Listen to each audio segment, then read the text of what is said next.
That Hello was and welcome already. everybody to episode 54. Thanks to Mass for. All right, one more time. Let's start this over again. One more time. All right. I mean, it's funnier if we just leave it in. No, fuck that. Start over. We gotta do the speed run right. Your choice, Solitaire. Hello, everybody, and welcome to episode 54 of the Strip Poker Night of the Inventory podcast. I'm your host, SPNatI. I'm here with the Mass and a certain newcomer to the podcast, but definitely not to the game. My main account is a Nord, which makes you wonder what is his alt account. Hello, Nord. Go ahead and introduce yourself. Hello. This podcast is not sponsored by NordVPN, but I will do sponsorships if you ask me nicely. A lot of sponsorships on the sponsorship tables these days. Please go sponsor your favorite SPNatI characters. For the uninitiated, Nord, what characters have you made? I have made several characters since joining early this year. Started with Leonie, joined Lux's team for the rework, made Magma Grunt as a rushed April Fool's joke that I then turned into a full character as a joke that nobody has stopped me from making. And now I'm working on Petra. Holy shit, dude! You've made a lot of fucking content. This guy's been on fire in a short time. I'm coming to be known as probably the pose guy because I can't stop myself from offering to pose all of these new character models. Help! Please stop me. No, we need people like you. Because I posed Asuna Yuki and Mia Fey, F in chat. I posed Basil, and obviously posed my own characters. I'm doing pose work for projects beyond Petra. Yeah, I need to be stopped. Please stop me. I think the natural course of events will probably slow you down a little bit, depending on who you want to keep updated. I mean, that was my experience. I in that first burst of a year's worth of development, I worked on 4 different characters, and then I kind of scaled back and thought about what I actually wanted to maintain. Yeah, I agree with that. Definitely. And I was, to be perfectly honest about myself, I was unemployed for half a year, and that's why I had so much free time to burn. Now that I have a full-time job, I'm probably going to scale back development on everything, in terms of actively working on characters. I'm definitely going to slow down, but I still think I'll develop for a while yet. I like comparing your SPNatI characters to your children. They need to be fed.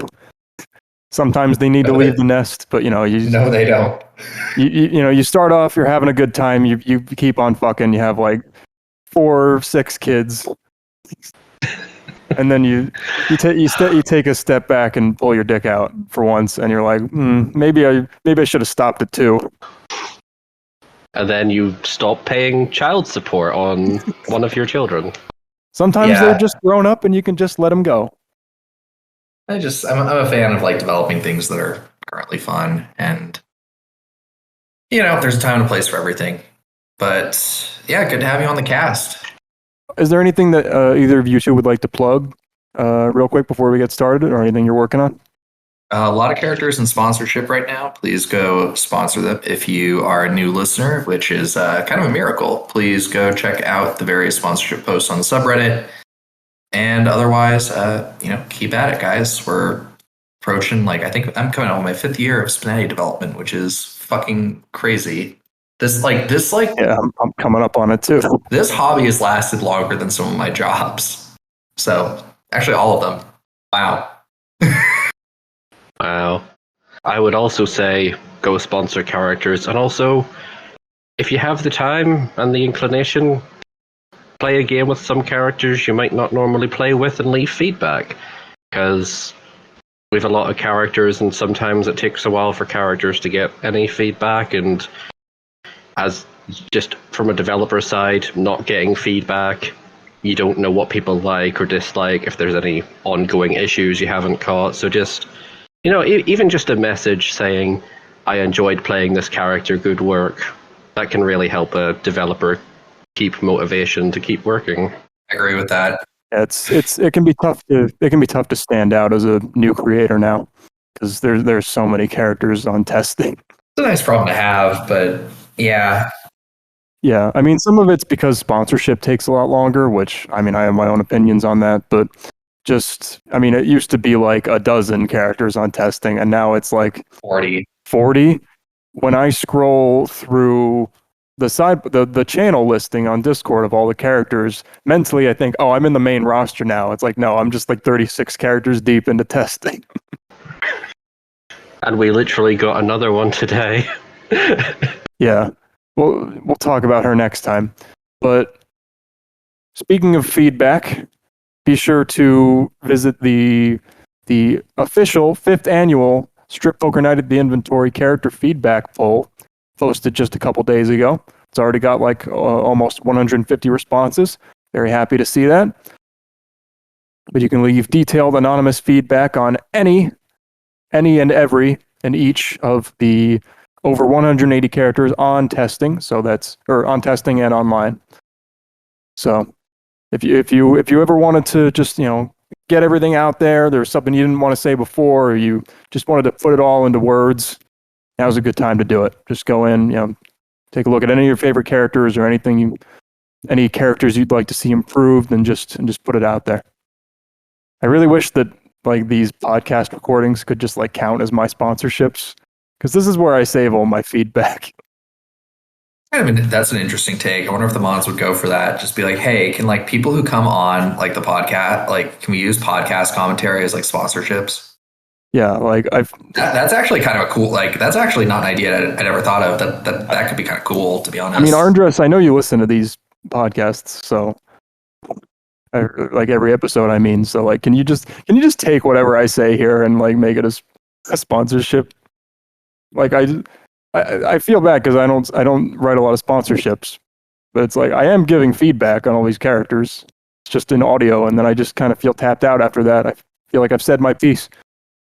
I don't know. I don't really like. I mean, I'd be fine with that. All right, so we're gonna change up our structure here a little bit. We're gonna start off with the main roster releases for once, because we generally talk about them a little less in depth, because we've already talked about them before on the podcast when they were in the crucible of testing. So now that they've emerged nice and refined and tempered and online, there's less to say, but we can still promote them. So we'll just get them out of the way real quick. So I think, as typical, we're going to start with our guest for each entry. Noire, you can start us off and give your thoughts. Then it'll go to the mask, and then it'll go to me. Okay? Okay. All right. So main roster, we're going to start off. I guess we picked a good time to cover the main roster first, because we're two of our fucking characters. Well, 3. Wow. Yeah. Because we got representation on the podcast itself.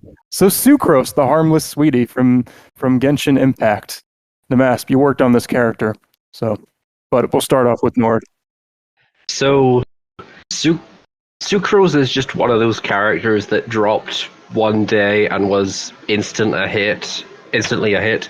Everyone was talking about her. Namasp, you just came out of nowhere and delivered a like main game worthy character, barring like a couple of little things here and there.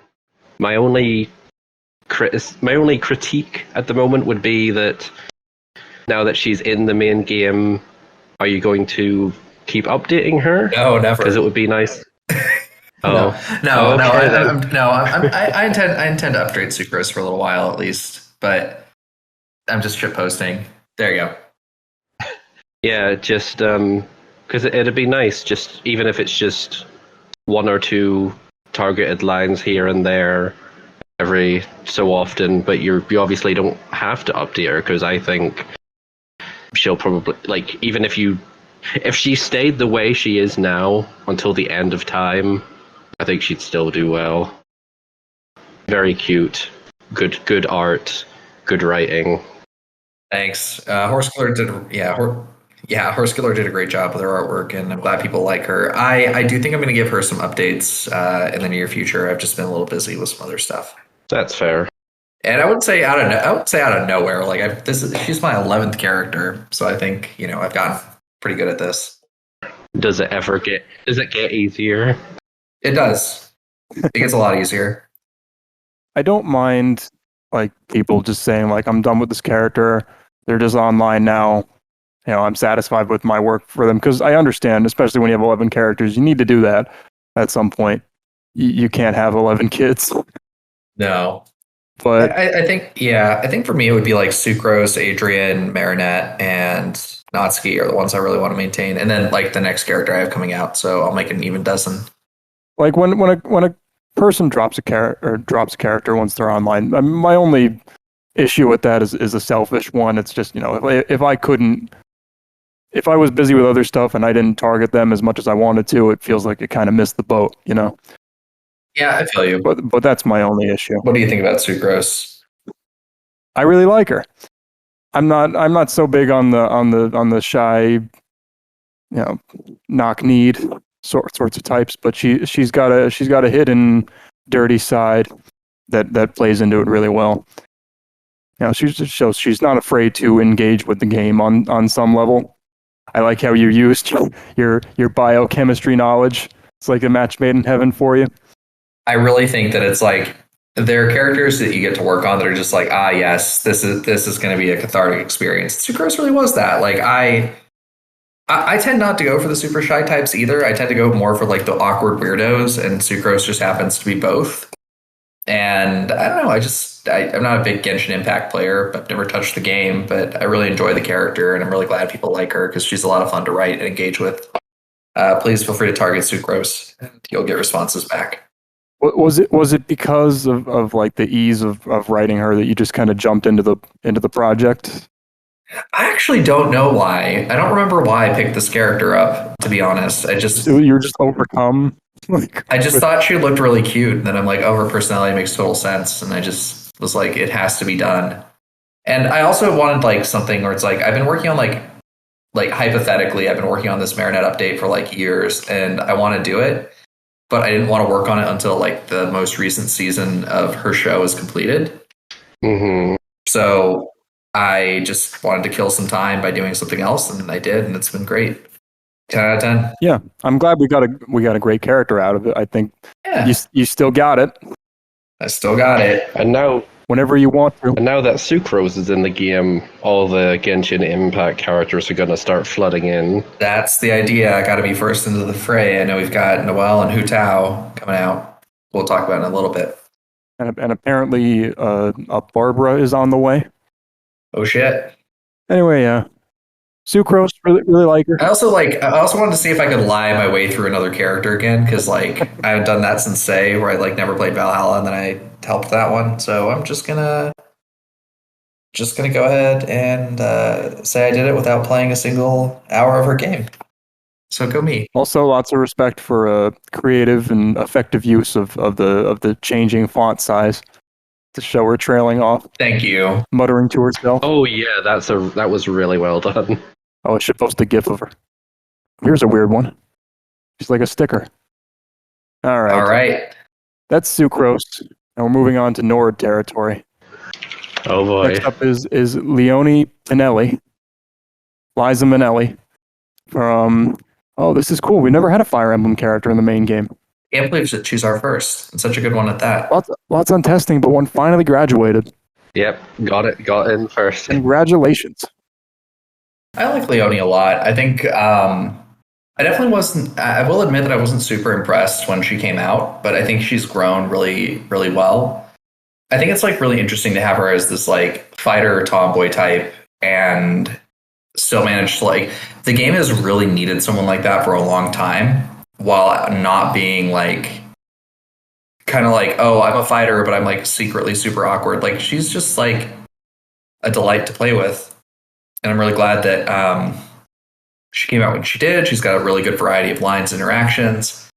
I'm not sure I get the Petra thing, but I clearly really enjoy this character because I targeted the hell out of her with Adrian. So great stuff. Really like her. I hope she continues to get updates. I think of your characters, she's the one I am most excited for, though I do have like a really big compliment to give to Magma Grunt when it's her turn.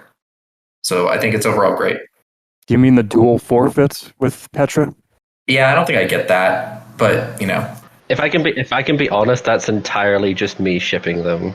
that's fine. I get it. They literally don't have a support conversation in Three Houses, so this is literally just me essentially inventing one for SPNatI. What a terrible game. What a shit game. How could they not have that? People are like, oh well, you should worry about canon. No, fuck canon. Canon's for losers. You come to SPNatI and you crack ship your way to victory.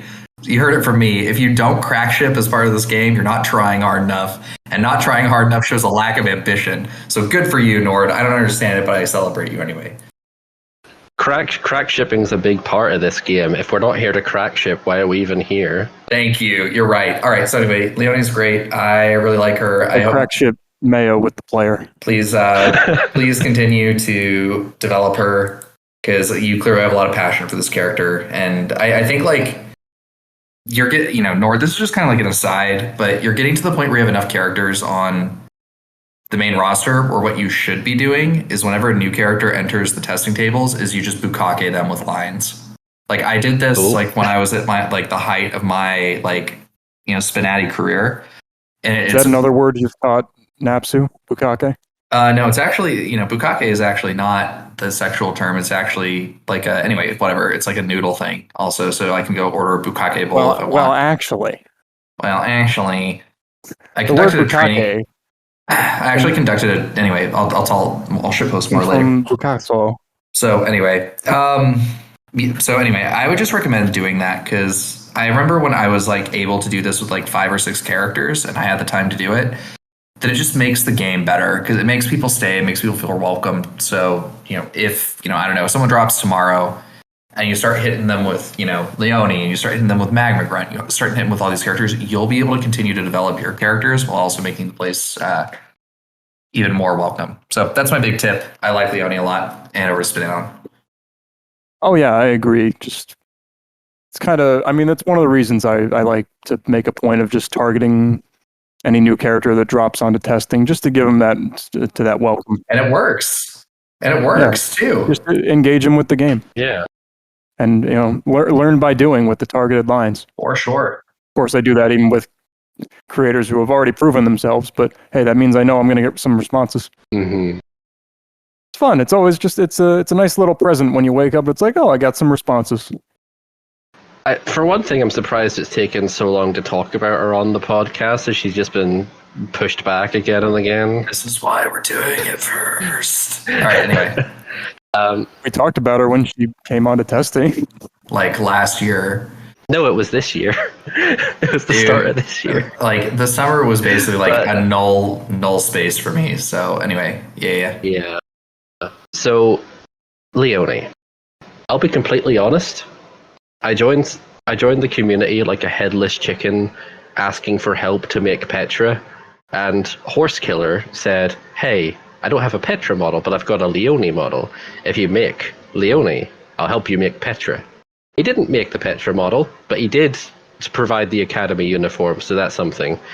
Leonie is a character that I sort of liked playing Fire Emblem, but I didn't do a deep dive into her character until I started writing for her.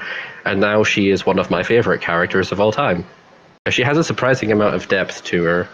I feel like that's the thing that happens, by the way. I feel like you start to write a character, they're like, yeah, kind of, sort of, and then you're like, oh, actually, this is awesome. Like, I think that's the beauty of the game.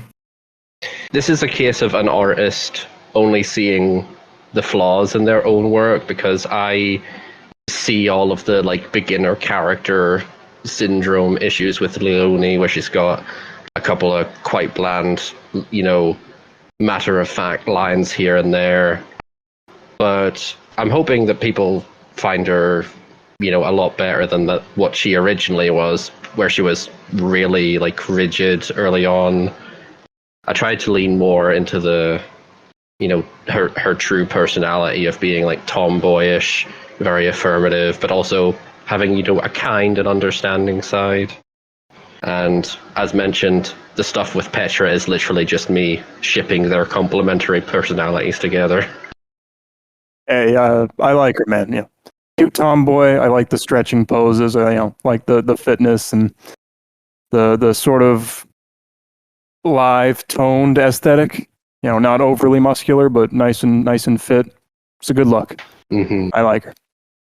It may seem familiar if you know my work, but I think we're ready to move on. No, never. Who could have guessed? All right. Anyway, so Magma Grunt.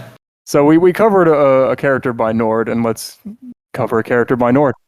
It's so sad you don't get to see her pet Slugma. Slugma balls. Anyway, Got him. No, it's Magma Grunt, not Magma Admin Courtney, and not the Magma Grunt from Dating a Team Magma Grunt. Just basic bitch Team Magma Grunt. All right. The one where she sends out her pneumo, and you use water gun and it dies. All right. So. And then she's like, "What? No, I was just stalling time." And then she pays you $300. Here's the thing about Magma Grunt. Magma Grunt is the best Pokemon character in the game. Damn. There's Pokemon characters. There's Pokemon characters that are not like protagonists. We got Cynthia. We got Elisa. Yeah, the protagonists are bad.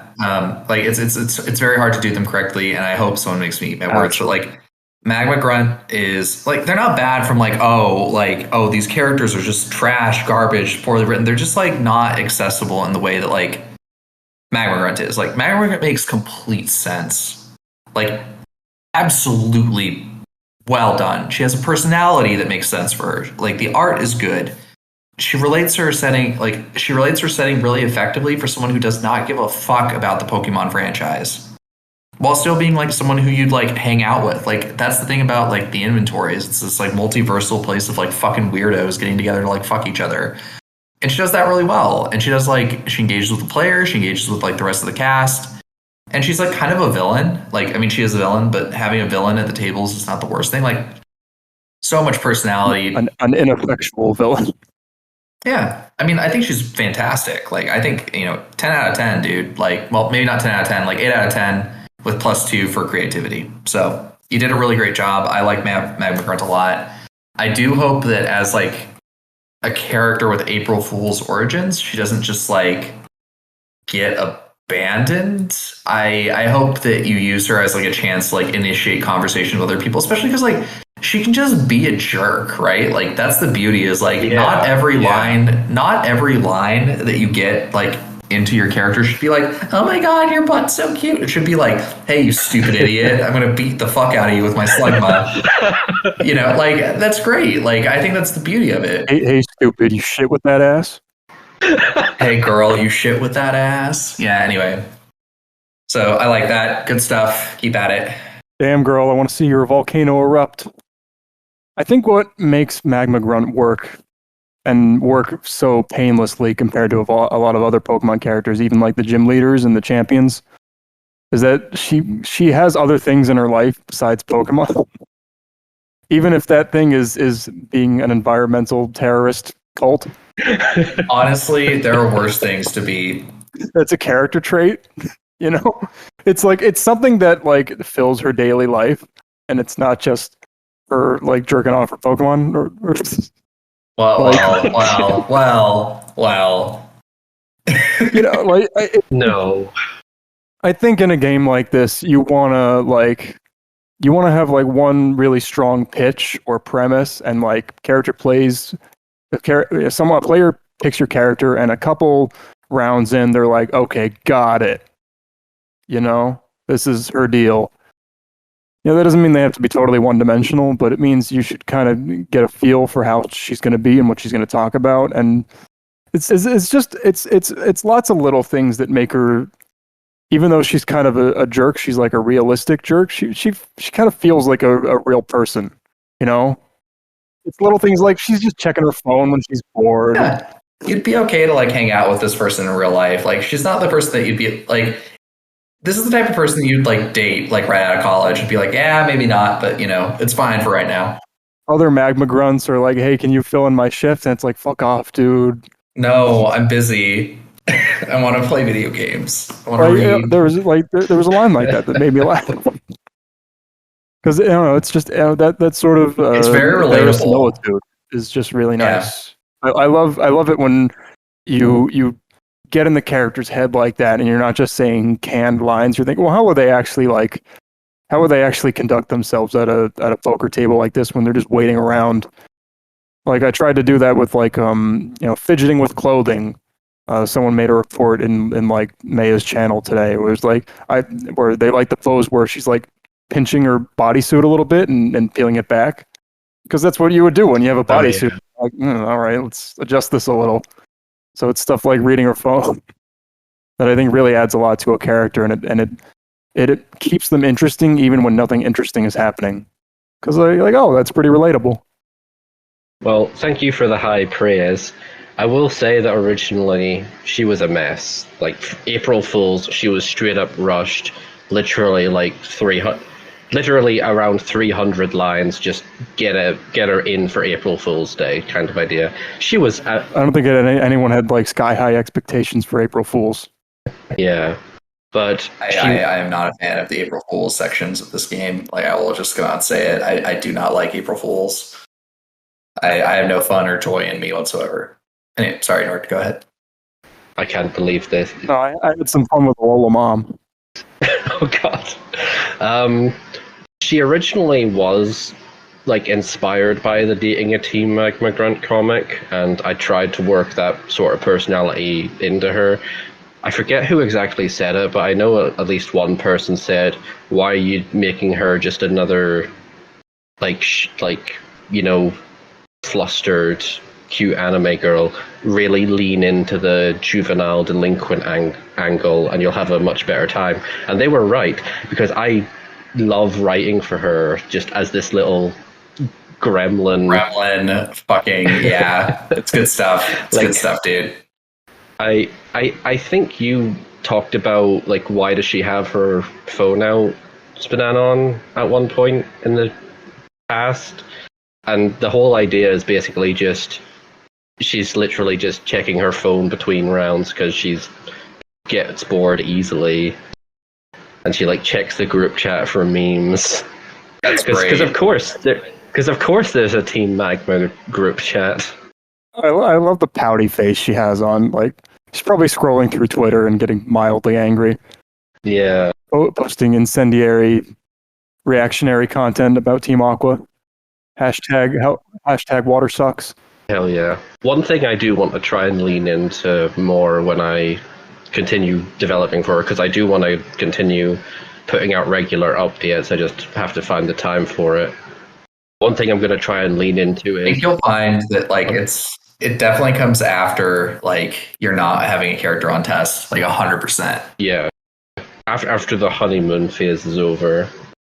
One thing I want to lean into more is how does she react to people like Revi, who are, genuinely able to dish out really cutting insults, whereas with Magma Grunt, it's literally just surface level, like, hey, poop face type stuff. Hey, you fucking idiot, you fucking moron, you absolute degenerate.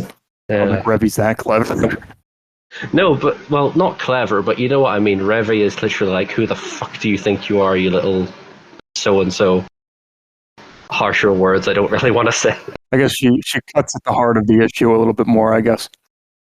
Like, Magma Grunt is literally just surface level, first word that comes to mind type insult. Like a little gremlin. Whereas characters that are genuinely like hardened, cynical, really know how to cut deep where it hurts, and I think it'd be interesting for me to explore that with Magma Grunt. Like, how does she respond when she calls someone a poop face and they just tear her to shreds verbally? You could like always go read Ayano to see some of the most like blatantly hostile lines in the game. Yeah. Well, I don't know about blatantly, more like sort of implied. I mean, it's like it's supposed to be subtle, but is it really? It's a lot of negging with Ayano. Yeah, it's backhanded. Where it's like you're disguising an insult as a compliment. But the disguise is like a paper mache mask. Like tuxedo mask. It's just like, how do they not know it's him? Oh, one thing with Magma Grunt I'm glad I decided to do was like hard set it that one of her stripping stages she always talks about Team Magma's goals, like Ocean bad, join Team Magma. And like that's all she says at that specific stage so characters can react to it. And so that she always brings it up at least once per game. I think that helps her a bit. I could have many conversations with this character over the concept of terraforming. I think we're ready to move on. Not to. Mm-hmm. I hope you enjoyed your little ceremony of appreciation, or good job getting these two characters onto testing or onto main game. I mean, I've got 2 costumes in the costume lightning round to go as well. All right. Well, before we do that, it's bold of you to think we were going to get there today. But let's talk about Fina. Fina. Okay. Fina is great. I took a lot of mental damage when I discovered that apparently her name is pronounced Fina. Yeah, I'm feeling the psychic damage right now. Apparently that's what Mooncypher said. But even he is like, yeah, I just mentally say Fina. So she's definitely not Fina. Cypher is a first-time writer, right? Correct. Yes, and you wouldn't know it. You really wouldn't know it because So this is a lot of behind-the-scenes stuff for people that aren't devs. Although I assume most people listening to this are devs, but for those who aren't, she uses markers in a way that's like so intricate and detailed that like she basically has a working memory of all her past games. Not in too much detail, but like she'll remember, oh yeah, I've played with you before, I recognize you. And it's interesting. It's almost a gimmick.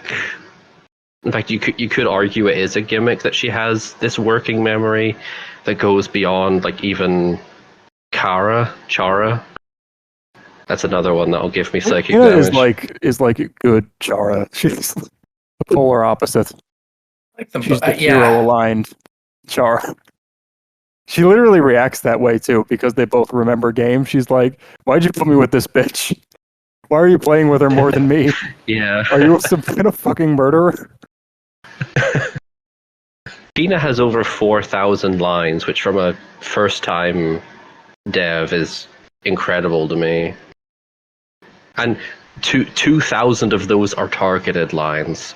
And she's really fun to target and banter with as well, because like she's ignorant but not stupid. She's a smarty, so she's actively trying to learn from all the other characters you pair her with, for better or for worse.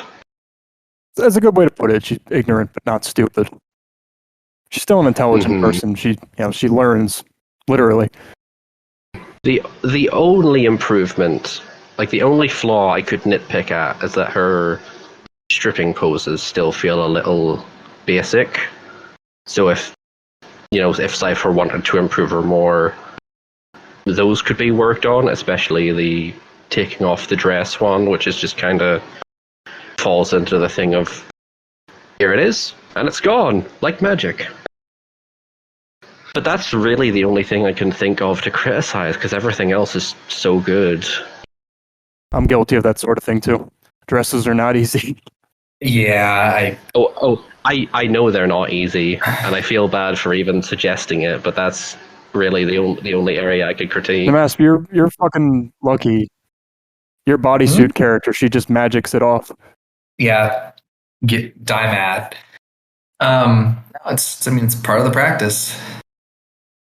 Fina. Is it Fina or Fina? God damn it. Now I can't remember. I think Fina I'm just going to say Fina because I'm pretty sure Cypher's like, just say Fina so it doesn't like get stuck in your mouth. I really like her because she goes to like really great lengths to engage with characters and explore things that are kind of relevant and a little interesting. And also she's just like thirsty, which is not, the worst thing in the world. Like, I really like the character. I don't really have any like concrete feedback to say.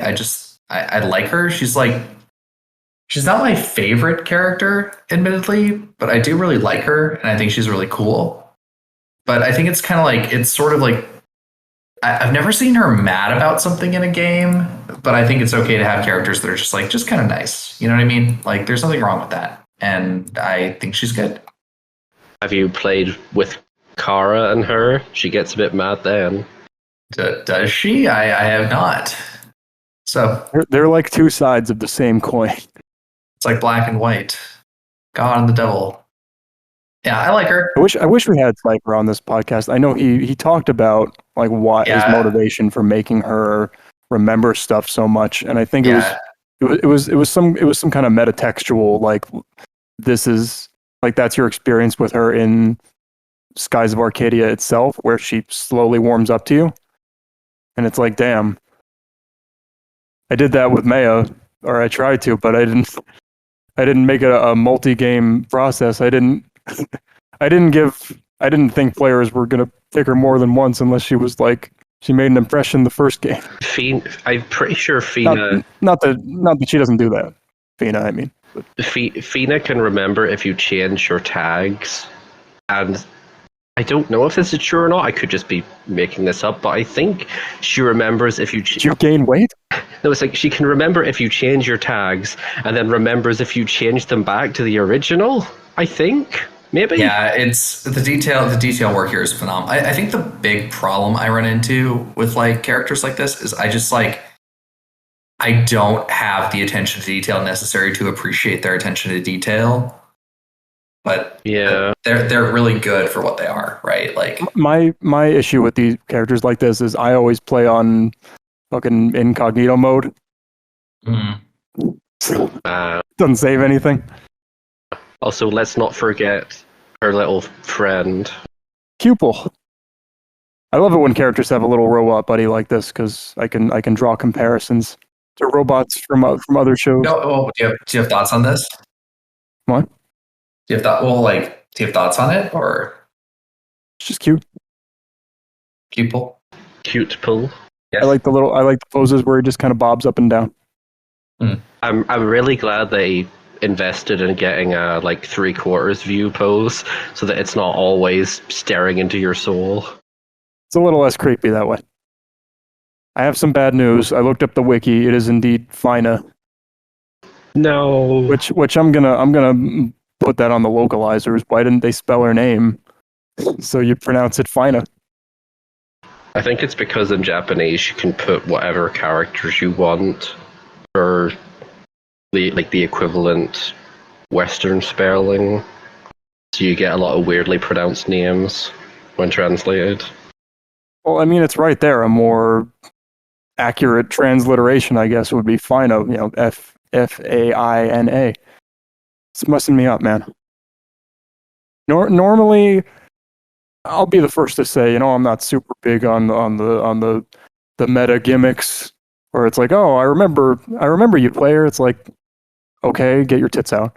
Like, not to be rude, but we're not that close. It's still a game. I think I'm just of an older mindset where it's like I'm not trying to build an AI here. I'm just trying to make a fun character. I'm not trying to give the impression that they are a real person, other than through characterization. Because obviously you can draw attention to the medium, but that's sort of a lazy writing tool in my opinion. But I like Fina because she's just she has something beneath that for me. She's cute. She's conversational. She talks about the lore of her world, and it's just and she has like interesting companions and custom poses, and there's just a lot going on with her, and she's very, very pleasant. And she's also like, she's shy, but she's still like, she's kind of, I think I said this last time, she's like proud of herself still for doing it. She's not overly embarrassed to the point where it like cripples her ability to engage with the game. She still wants some action in the end. And that's all you really need. So moving on. Namasp, you wanted to introduce this character? It's Ignatz is Ignatz from Fire Emblem Three Houses. We're getting the most recent of. I think this is actually the first male Fire Emblem character we have, and I think the game is better for it. I really like Ignatz as a whole. I'll let Noire go ahead and do the intro, and then I'll follow up after him. Ignatz is best boy, and despite being someone who needs glasses to see more than 10 feet in front of him, he has the highest accuracy, like, by default, because he has a skill that gives him a flat bonus to accuracy. It's called, like, sharp-eyed or something. That's crazy. In SPNatI, though, he does occasionally lose his glasses, and the game continues regardless, which is funny. I've quite liked seeing Ignatz develop. I think Callie's a good person. Put a lot of love into Ignatz, literally and metaphorically. I feel bad that I don't have much to say about him other than just he's really good. You know, having another boy character is nice. Admittedly, kind of the same problem where it's like, I like Ignatz. I think he adds a lot of texture to the game. I think he adds that like kind of shy, kind of boyish male that some people are really into. And I think he executes well in his niche. He engages well with others. He's really interesting. He's really well written. I just know that he's not quite the type of character that I'm invested in. But I did really enjoy targeting him with Sucrose. So I think he's good. I don't really have a lot else to add. Just honestly, keep it up. I do hope he continues to get more writing. I hope he gets like something shipped. I hope he gets some character shipped with him in the near future, because those lines are always really exciting to me.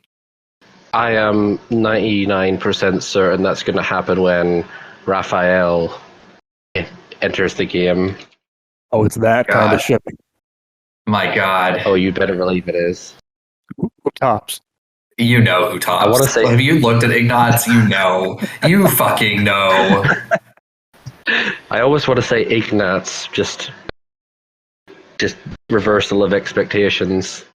Is this where we get into a debate about like gay representation versus normalizing heterosexual male friendship?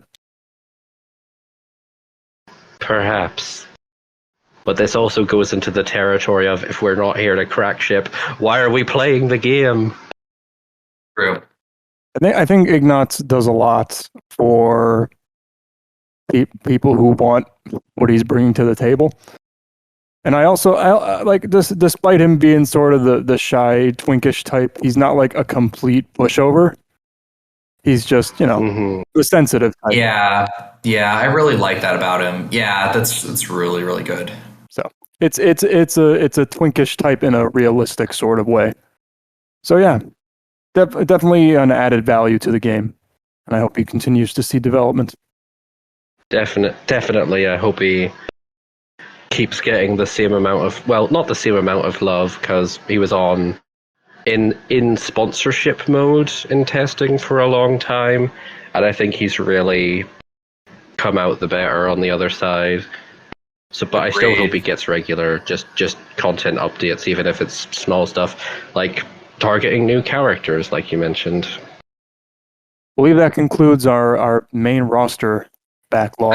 I like this format, by the way. I think this was pretty good to go through it. Yeah, except now we might get a little backed up on the testing roster. It's the price we pay for quality. Well, let's move right along.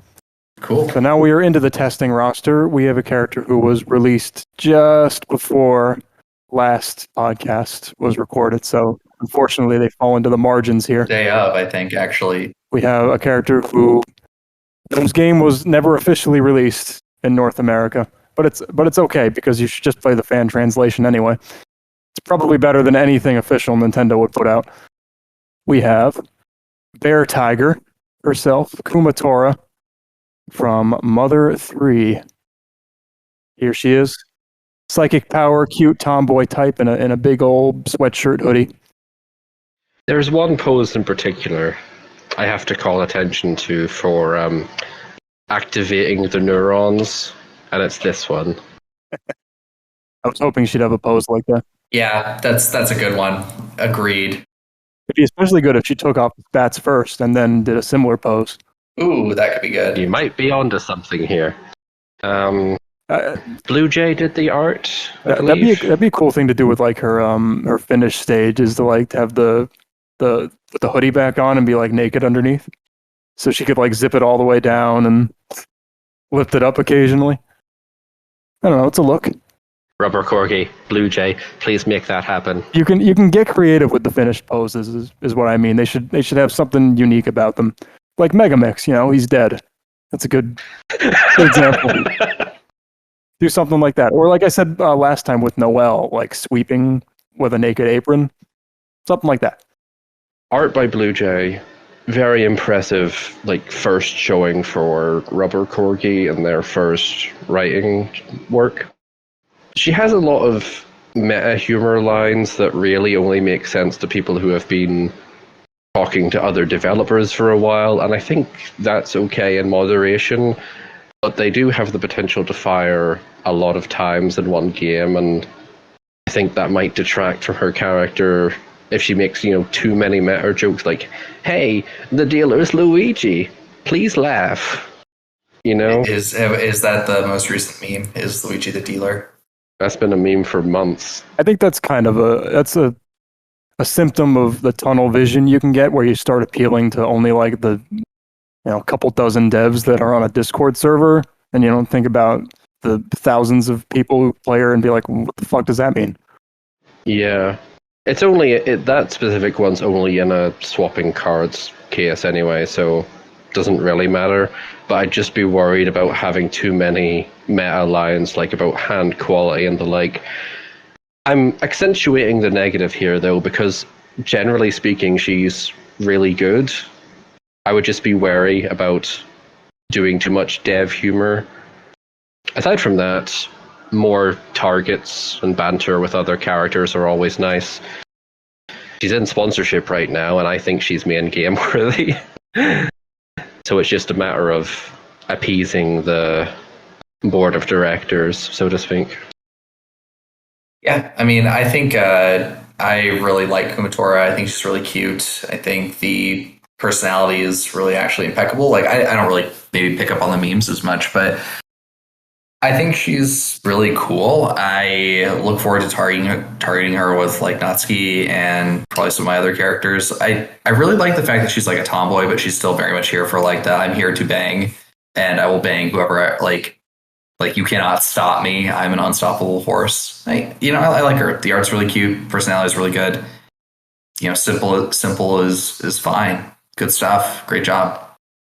Well, in Mother 3, she's fairly independent in like her. She sets a goal for herself basically, and you just kind of go along with it or help her out. It works. It works. But she's kind of doing her own thing a lot. Yeah, that's cool. Have either of you played Mother 3? No. I haven't even played the one that is translated. Oh, there's two of them now. There is? Yeah, the Mother 1 on the Famicom. They had like a full localization ready to go, but like RPGs weren't doing that well in America, and like the Super Nintendo was coming out, so they're like, fuck it, let's just put it all into Mother 2 instead. So it was just like this completely translated official ROM that just never got released. And eventually it got leaked, and people called it Earthbound Zero. That's the one that I played, and then eventually Nintendo was just like, hey, let's put this on the Virtual Console. And I think they made like 0 changes to it. They just dumped it and started charging for it. Wow. Yeah, it's called like Earthbound Beginnings now. I've just thought of one more thing that she could do more of, and that's actually using her PSI abilities. But then again, it's hard to come up with an excuse for why a character should use magic in a game like this. Shooting electricity. Unless it's just to show off. I get what you mean, yeah. That's kind of the problem of setting, where she spends most of her time fighting weird shit and monsters. So she usually is like blasting ice and electricity out of her hands, and here she doesn't really have a chance to do that. I think that's the thing a lot of people run into when they make a character, is it's hard to capture them because they spend all their time fighting, and they're not fighting here. They're fucking. Yep, Kumatora's good.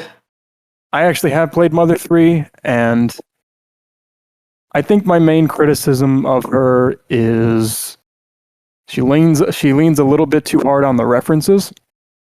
especially when they kind of feel out of Really? place. Yeah.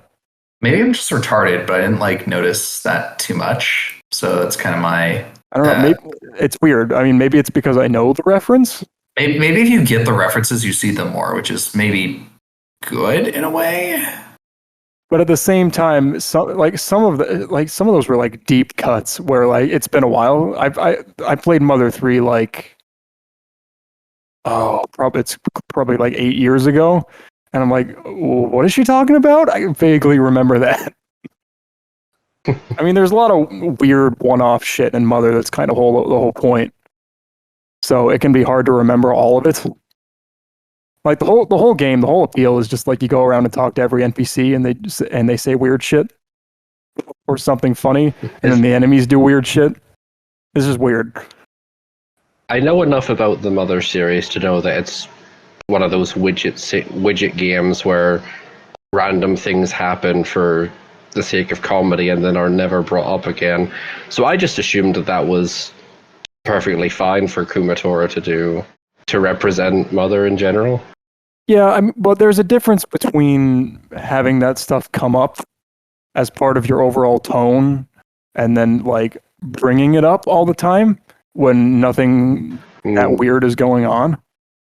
I feel like you should save a lot of that stuff for like targeted lines for when a similar situation happens, and then she can be like, "Oh, I remember something like this." And in general, you want to tone it down a little bit so you can just kind of get her general shtick, which I think she does have. I think like the diction is pretty strong. The tone, I like that she uses like contractions and kind of shortened versions of words, so she has like a unique way of speaking, which kind of fits. She's a little crass, a little blunt. Definitely fitting that tomboy archetype. So I think she's got a good foundation. I think she just needs a little more to fill her out. Which, in a game like this, you kind of have to make it up somewhat, because you don't see a whole lot of her when she's not just fighting monsters. You got to get creative with it. I mean, there is a lot going on with her, sort of. She was like raised as a princess, but not really, in this castle that they have. She was raised by like what are called the Magypsies, which are a bunch of like weird intersex, like cross-dresser types. So that's what they look like. If you picture like imagine any like, this is gonna sound rude, but imagine like what an anime would do with like a transvestite type. You know what I'm saying? Okay, like, yeah. Like a gay pride parade sort of guy. He's got like makeup, but he's like all hairy. That's what the Magypsies are. And like I already knew what you meant, but I googled Magypsy and yeah. Well then. I mean, they're generally portrayed pretty positively, but also like goofy, because being gay is a joke in Japan. Again, this is from 2006. Sure.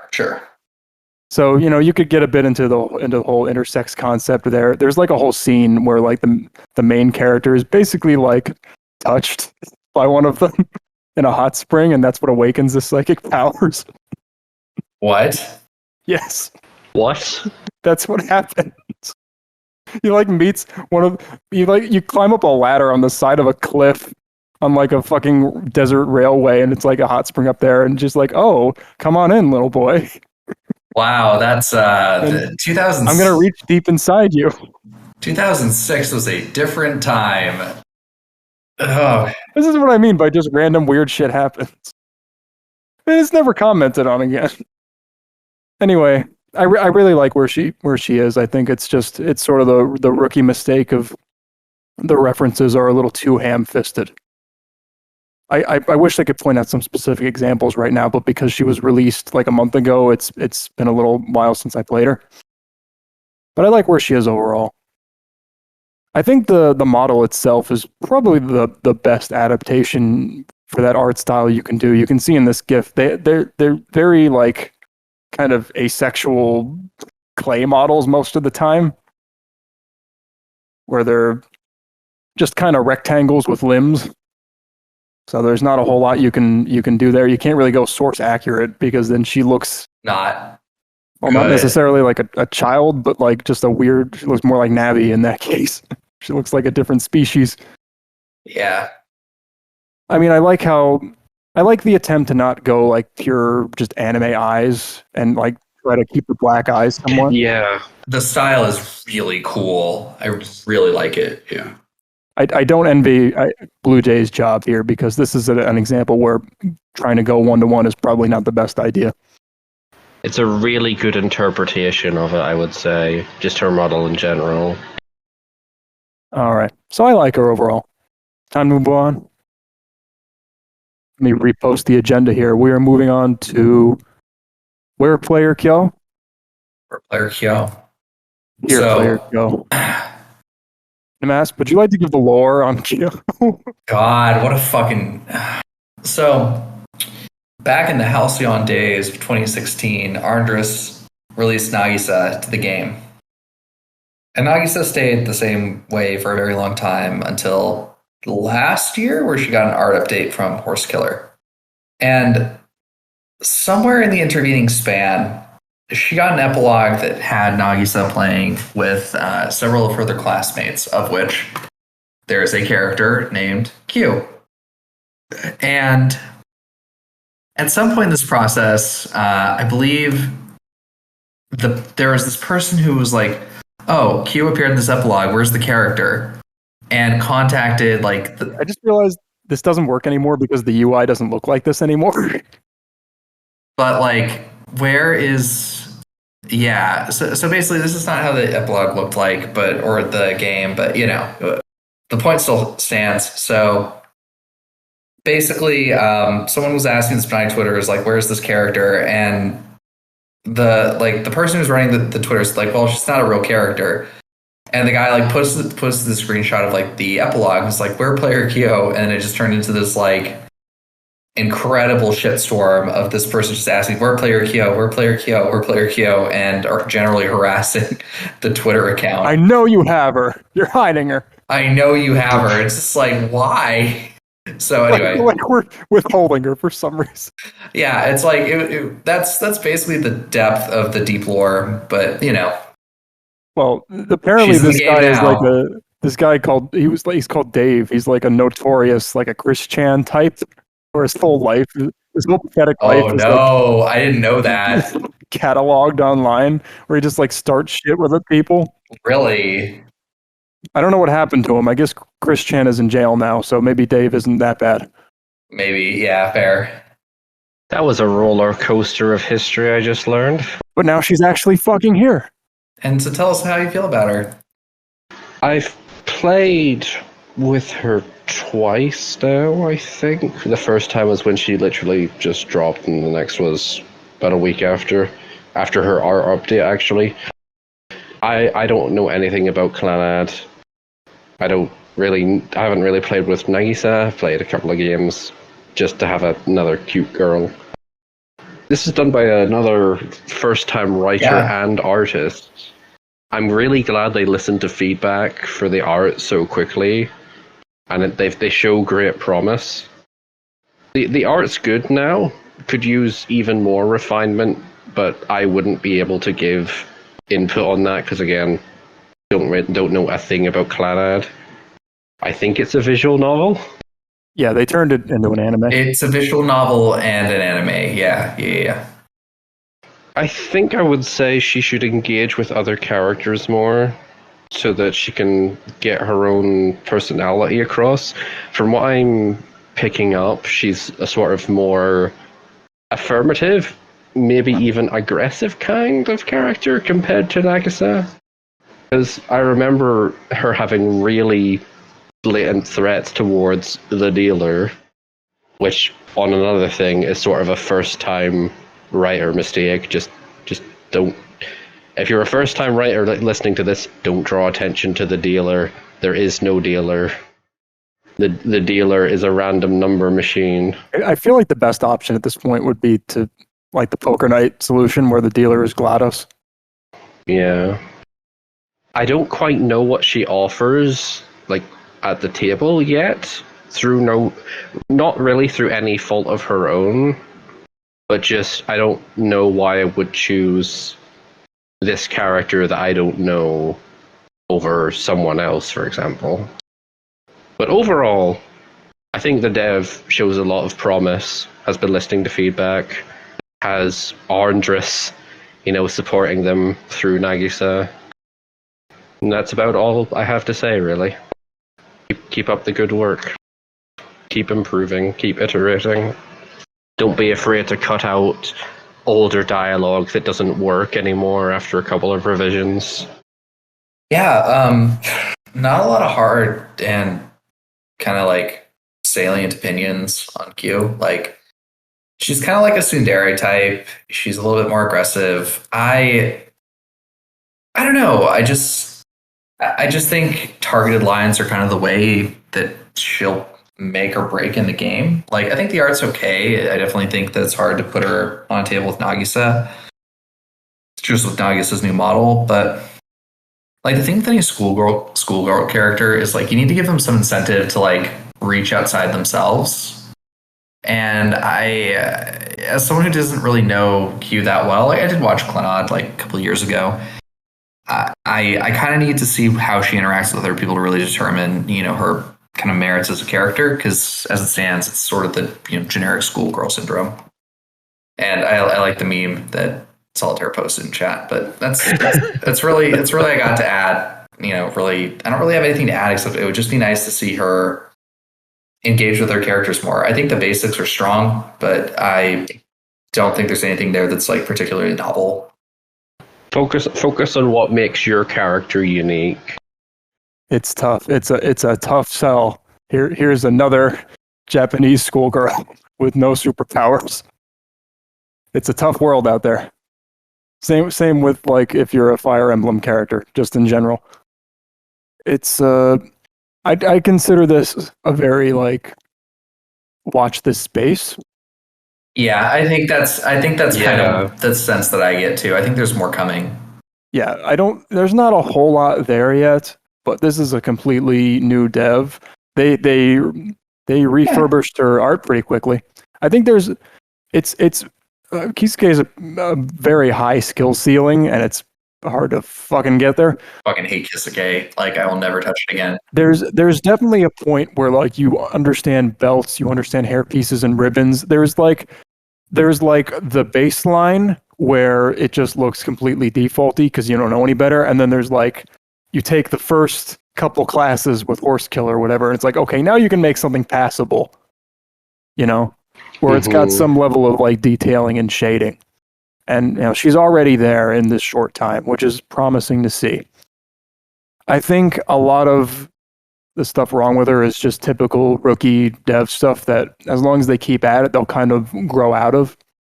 Agreed. There's a lot of like absolutely, yeah. There's like stiff posing here and there. She has her mouth closed for a lot of poses, which she has a lot of that very mechanical, matter-of-fact dialogue that new characters fall prey to.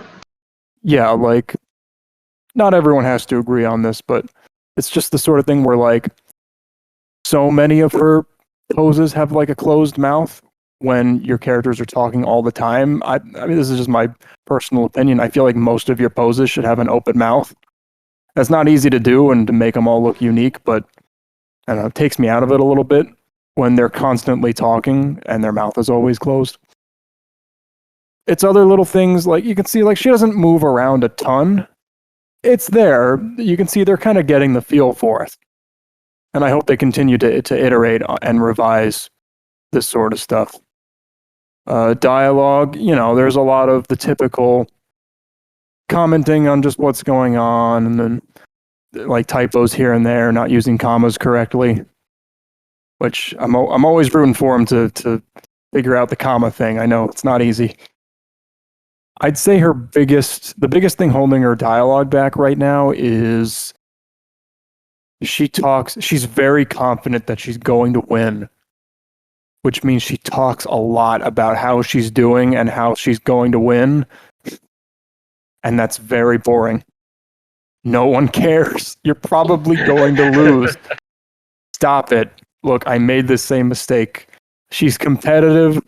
in her source material. Therefore, she's competitive in this completely luck-based game where skill means nothing, and she's probably going to lose. And it's just you fall down this rabbit hole. Just get rid of it. Be competitive in other ways. Be competitive over like breast size or something that I can jerk off to. Okay. Well put. Like it's definitely sort of a way to switch tracks from stop talking about the game, start having her be like boastful about her hobbies and other skills, and just talking to other characters more than just talking about, haha, I have a good hand. Yeah, yes. be confident about other things. She I think she's like a really good cook. I think that comes into play. Talk about stuff like that, or like she's athletic. Do stuff like that. That's the texture you want. The last thing you want to be is a schoolgirl who's talking about her hand the whole time, because that's literally just default. Chan, we have that. She's a real character in the game. Desu. Speaking of Desu, here's a character who's just the most weeb shit ever. Oh boy. She's from one of those like turbo weeb franchises that it's just like impenetrable, kind of like a certain bullet hell series. Solitaire, you might be familiar. Here we have Noire from. She's from Tuhu, right? Noire's from Tuhu, right? Hyperdimension Neptunia. the franchise mate for Neptune, and apparently being a fan of Hyperdimension Neptunia like turbocharges your Kisuke skills into the fucking stratosphere. Yeah, holy fuck! Like how? How does this keep happening? Good. It's this amazing. Is a different person than who made Neptune, by the way. I know, that's like fucking baffling. They're all so fucking good. Like, damn. It's got like drop physics. Like the clothes like actually behave according to gravity. It's amazing. Anyway, so my opinions on this are pretty obvious, but you go ahead. Well, she has 1337 lines at the moment, like a true gamer. She doesn't anymore. Aw. Hyperdimension Neptunia, and I had to look up the name again, is a series I also know nothing about. The art, of course, is beautiful. Her writing's pretty nice. I'm not really sure how to approach Hyperdimension Neptunia characters with my own, but that's not really their fault. She seems to have a bit of... She has a decent personality, but I think she has a bit of tonal inconsistency from round to round. I don't know if that's already been fixed since I last played with her. I think that's the tsundere thing. Yeah. Yeah, the tsundere thing I think is a bit over-exaggerated to the point where she goes from happy to pissed off to all hell and then back to happy. But again, I don't know if that's already been fixed. I haven't played with her since she came out. She's cute. I don't have that much else to say, unfortunately. Same advice as always is just keep up the good work, keep writing. Oh, one thing is get more unique targets in, because from the version of her I have loaded, she had 8 unique targets, which she has a lot of lines to those she does target, but I do feel like she could benefit from, responding to prompts or just generally having 1 or 2 lines towards 20 or more other characters. If she's going through sponsorship, I think that'll probably be addressed anyway, but that's just my thoughts on her at the moment. At the time of recording, she needs sponsorship, so go sponsor her now if you can. Can this count? Can what I say here just count as a sponsorship? Well, tell us what you think, SPNatI. Craig can transcribe. Yeah, you go ahead and go first on this one, SPNatI. I really okay, fine. My summary is basically I really like Noire. I think the art's phenomenal. I clearly like the tsundere stuff, so she's great. I think she's really cute. I do think that it's engaging with the subject matter of the game a little more would be good, in the sense of engaging with other people via targeted lines, or having her be attracted to other people besides the player is not a hard thing to sell. That's it, really. Otherwise, pretty strong. Yeah, it's hard to be disinterested in everyone but the player because whenever it's not the player's turn, you just have nothing to say. Don't worry, guys. I'm helping. I'm getting there. I mean, it's most of the time. I think she bears quite a few similarities to Kyou, actually, in terms of like they're both the tsundere types basically, but they kind of stumble over it in terms of portrayal. Like with Kyou, she has a lot of lines where like, well, I'm not doing this for you or anything, which is sort of the bog standard tsundere line. Like everyone's heard that. It's like, just it's kind of a rookie thing, but don't just copy what you've heard from other tsunderes. Give it your own flavor, give it your own texture. Make what you want to see, just not just what you've seen elsewhere. And I think with Noire, the tsundere thing becomes a problem because she currently has a lot of like that tunnel vision where she's only focused on the player, and she spends so much time like creating lore for like who the player is and her relationship with me, which is like, bitch, I don't know you. Yeah, that's another aspect that is a little hard to. It's a little hard to enjoy her acting as if you know who she is when I really don't at all. Yeah, it's hard. It's hard to engage with. While you've been talking, I downloaded the update, and she has just sent some targeted lines towards my characters. So yeah, already being worked on live during the podcast. She has an eerily similar art problem, not necessarily problem, with Neptune as well, where her outfit is so detailed with all these fucking gradients and shading and shit that her naked body looks actually comparatively too simple. Oh yeah, I didn't even think about that. Where Where it's almost a little jarring. Yeah. I'm looking at her poses. She actually won my game with her pretty handily, so I didn't see all of that. I don't really know how I could suggest improving that, though. What do you think? Well, there's a bunch of little details you can do for body detailing. Oh, I wanted to praise her masturbation poses real quick. I took a look at those too, but I really like how she's drawn her legs up and she keeps moving them around. I don't like when characters just kind of stay in a relatively still position the whole time for the forfeit. It makes it look very stiff and like they're not really doing anything. This kind of draws the eye better when she's moving around. She's kind of set up. She's kind of set back a little too high, in my opinion. But that's an easy fix. That's a problem. That's a problem with using the leg pose, though, is that you have to either move the character back or you have to do a lot of cropping in a weird way. You can see like there's not so much going on with her naked body. She's got a little bit of the pelvic bone, actually the pubic lines going on, which is good, but even those are kind of hard to see. I'm struggling to think of a really good example of like body detailing. Probably Nami. I'd have to look again, but there's stuff they do with like just adding little lines here and there for like abs or like the outlines of like hip bones and stuff like that along like their flanks. Just little things.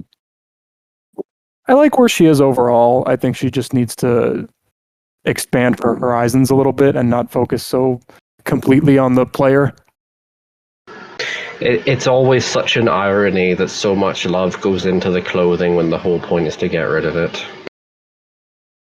So, Noire is obviously a creature of the night, as the name implies. And now we have one who is quite literally. She thrives in darkness. God damn but it. she looks for the sparkling gems within. It is big fat Bat Tats herself, Rouge the Bat. Humanized, much like Amy Rose. So she's still got some bat features, including her massive fucking rack, but she's not a complete 3 foot tall Yowie hands basketball mascot. Not yet, at least. So I'm going to search up Rouge on Tenor, and the first results are a bunch of gifts of Rogue from X-Men because no one knows how to spell. Here's Rouge the Bat. This is by Lonely Phone Box, illustrious creator of Komi-san, with her new anime. Wait. Sorry. I have a comment when it's my turn, but like, please go ahead and continue to introduce. Yeah, she's really cute. Sorry, what? No, hold on. Just go ahead for a second.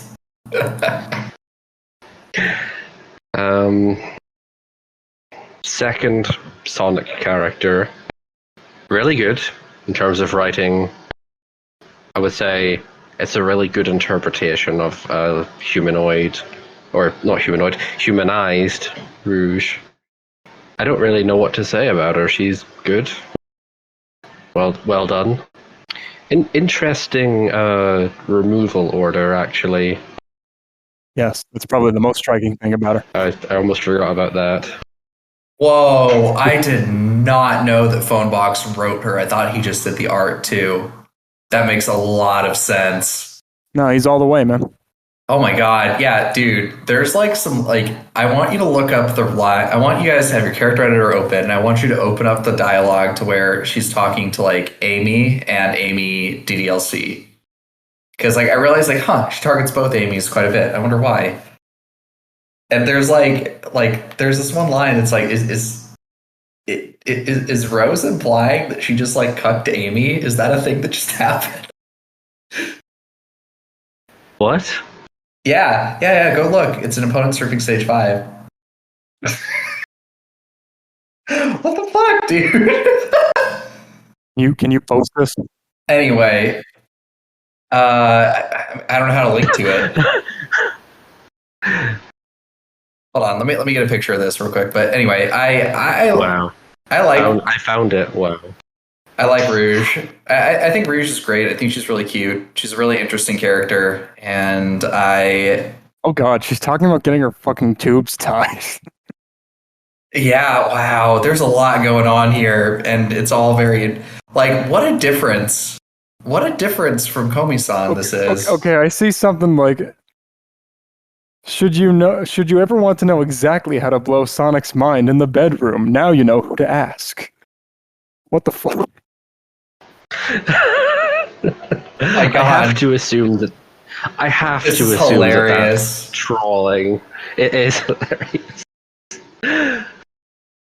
This is just trolling. Yeah, I love Rouge as a character because she's just like a little jerk. She's like she's there to have fun, but basically messing around with stuff. I'm not a Sonic fan, so I don't know how much of this is canon, but I really do appreciate that there's like so much like dumb bullshit in this that's like so good.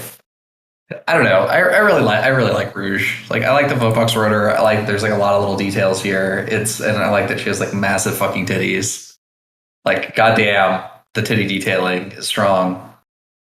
Also, she targets wealthy. She targets like the wealthy tag, which is like the funniest fucking thing. That's perfect. Amazing. I would almost say she's kind of got obviously an exaggerated personality, but yeah. I think it works in her favor. I think it definitely works in her favor. Like what a fun character. I have not played with Rouge. Like I played with her like once so far, but there's like I'm seeing a lot of stuff in the character editor that I'm just like I'd really like to go back and play with it. I like that she's like flying during her forfeit because she's like, yep, let me circumvent the art problems of sitting. I'm just gonna float up here and just jerk off. Rouge in canon. I think he got her down pretty close. It's kind of like this though. She's a femme fatale, and she is a complete troll. She just does whatever she wants as it suits her. She trolls her employers, which are the fucking world government, basically. The government / yeah. And she likes her full-time job is basically a jewel thief, and she just helps the government out on the slide, so they don't get on her ass. To be fair, the jewels are like magical weapons of like mass destruction, though. No, even just normal jewels. She just loves them. No, so she's incredibly vain, and she's like she loves to like string people along, but she's ultimately just out for herself, even when she kind of allies herself. I mean, she develops a little bit. You like kind of get stronger relationships later. But like there's literally like two different male characters that she's just leading on all the time. Just because she's just fucking around. She loves like being flirty and pissing people off.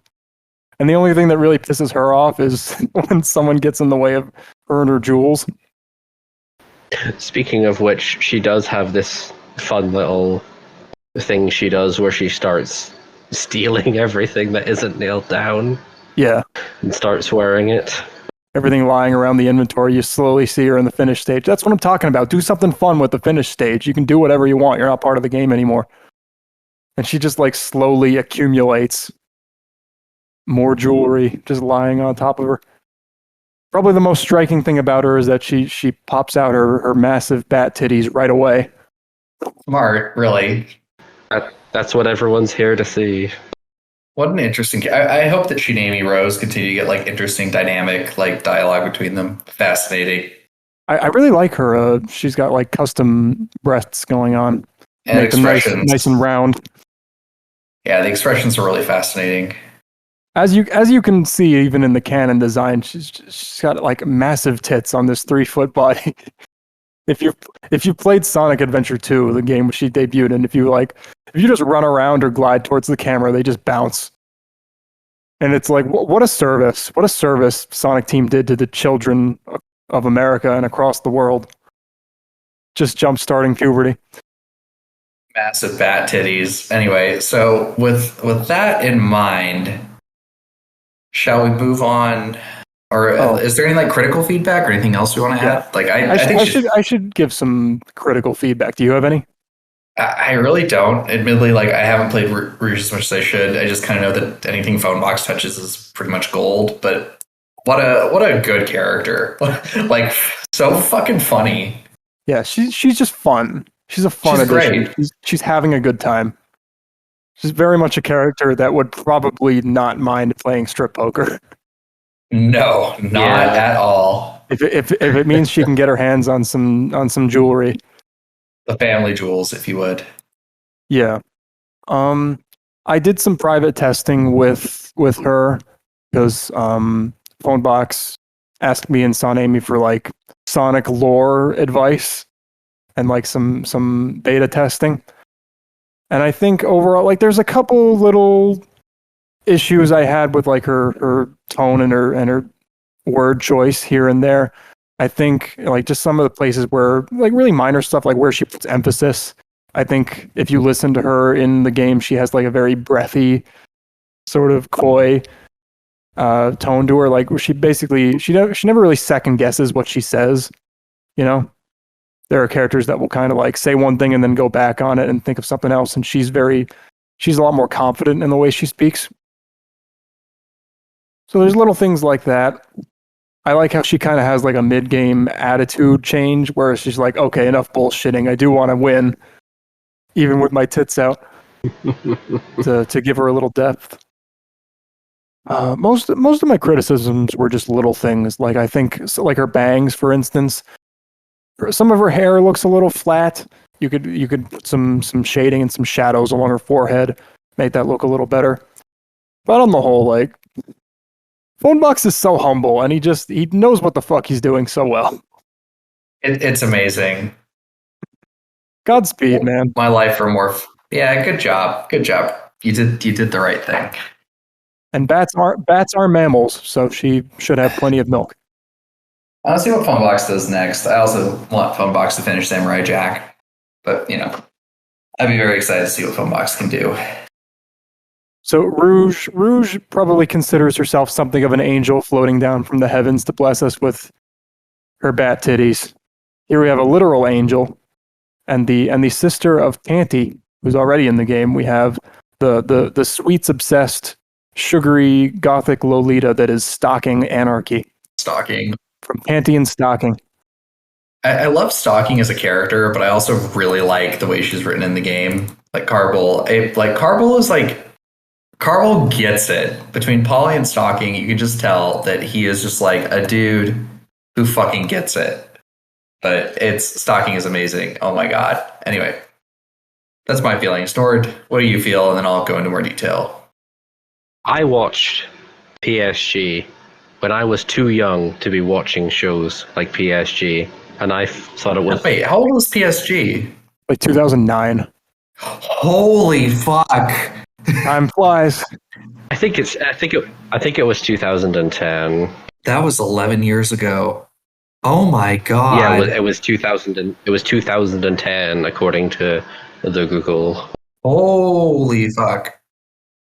I watched it back then. Thought it was the funniest thing ever. You could just feel the wrinkles forming on the mask's face. I mean, it's like that Matt Damon gif of just like decaying into nothingness. That's how I feel. She and her sister have a lot of star power, despite it being 11 years ago. Like there's sort of an enduring quality to them. At least I feel. Yeah, I think it's a strong show for sure. In SPNatI terms, I think she's done well. Got a good foundation, great art.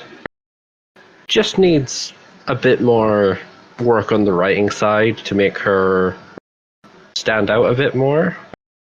They did the whole thing of put them in testing and then go for sponsorship right away to identify all their, like, what they would need for the main game right away.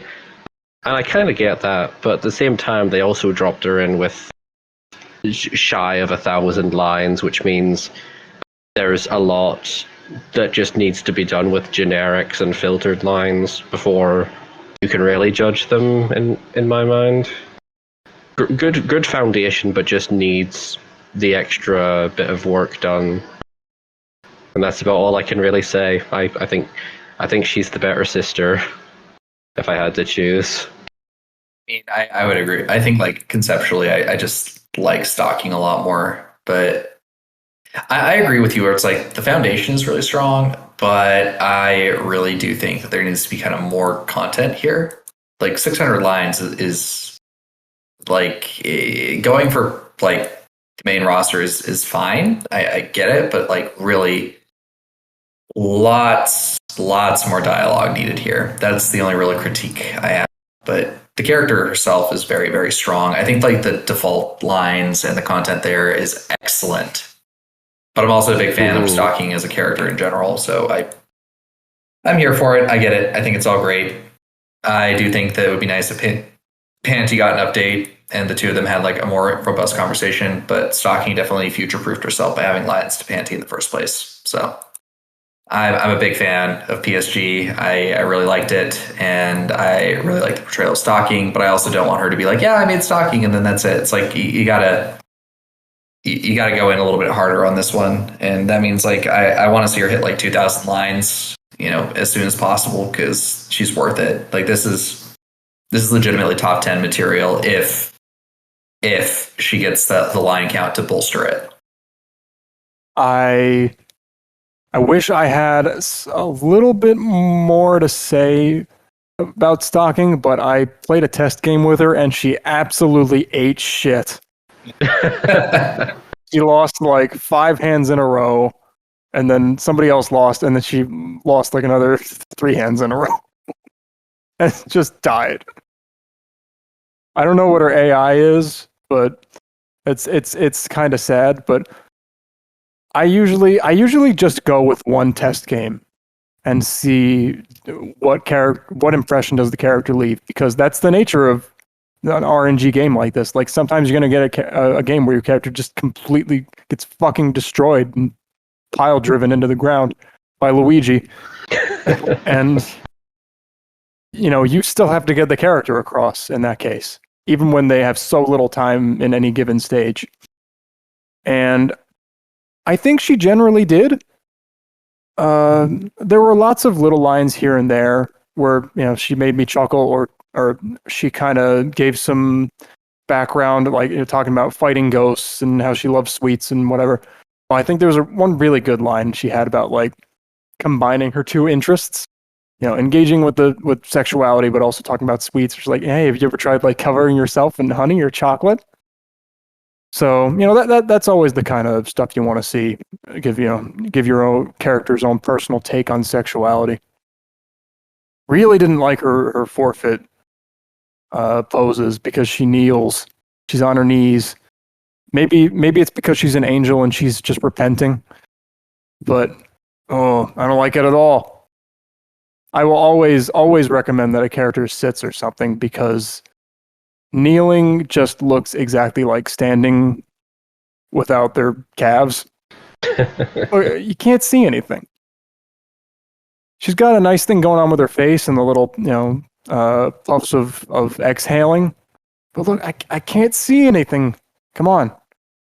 Give me a little something here.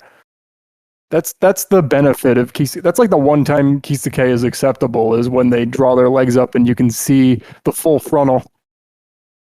That's like the one time it actually provides some decent porn, and you're just taking that away. Let me see that booty hole. She spent a lot of time in her finish stage as a result, and she was just kind of awkwardly holding her swords, which was cool, but she didn't have much else to do. Yeah, she of course takes off her stockings, for which she is named, and they turn into swords, which is, I can confirm, accurate to the show. But I don't really get why, aside from just to make her more visually interesting. But I don't know if she necessarily needs justification more than just it looks cool and it references that part of her character, but you still get the benefit of she doesn't strip her stockings. She didn't a regular stage. She didn't do much with the swords. She just held on to them. Yeah. Oh, I like how her angel wings briefly popped out when she finished. Yeah. On the whole, I mean, you can see in this GIF like how I think the thing with Pantheon stocking is like the very budget animation, how they just kind of have like these really manic movements and jump around between different poses. And compared to that, her art here, her posing, it feels very muted. Her hair doesn't move around that much. She herself doesn't move around that much. To be fair, the hair looks like it's pretty hard to move. Yeah. I don't blame them, because I imagine this is incredibly difficult to emulate. I mean, you can see they didn't go for like 1-to-1. Well, I'm glad that they didn't. And trying to mimic that sort of movement where they just get super deformed to express any given emotion, that can't be easy. And I'm not suggesting that they would do that like on a short time scale, especially just to get her onto testing. But I would recommend, like, if you're going to continue to update this character, I would really like to see her gradually move towards that, and to have really out there expressions. To see her really animated, in the over exaggerated way she is in the source. I think, like, if that's something you slowly chip away at, then it'll feel like a lot less work, because you can just like work on making one really good pose at a time. So that's just my long-term recommendation. Anyone else have any other comments? Yeah, I mean, I think she's great. I just think we need more of her. Well, we started with Genshin Impact. Now it's time to end with Genshin Impact. Which Tao is it? Who Tao? Why Tao? It's time to return to the earth. Nobody ever asks how Tao. To lay our souls to rest. Just got grave tidings. Noire, please start us off. This is Napsu's latest handiwork. God, and what handiwork it is. Another beautiful horse killer model. All that intricate detail is just incredibly well done. Once again, don't know anything about Genshin Impact. But Hu Tao herself, very strong showing, has a sort of personality I didn't really expect, where she's kind of a troll towards other characters. I'm assuming that's in character for her, and I quite like it. I think it is. I think she's kind of a troll. I know her whole thing is getting rid of the undead. Does she do a lot with that at the moment? I haven't played any games where she's actually, with a ghost or anything, but does she get violent? Does she threaten them, or does she just troll them? I think she has a lot. I think she has a lot of dialogue for like ghosts and undead, but it's like filtered dialogue. I don't think she targets any of the undead characters yet. Well, filtered dialogue's good because that's future proofing. Yeah. I'm sorry that I don't have much more to say. I think it's a shame that she takes off her hat. I think it's like the last thing she takes off, though, which kind of like plays with it a little bit. I obviously have feelings on this. I really like Hu Tao. I obviously got to see the development really well, like for a long time. I think Hu Tao is continuing to get development while she's in sponsorship.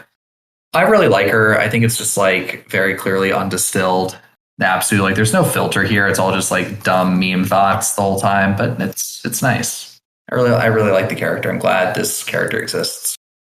SPNatI. What a fucking gremlin. Right though? She is.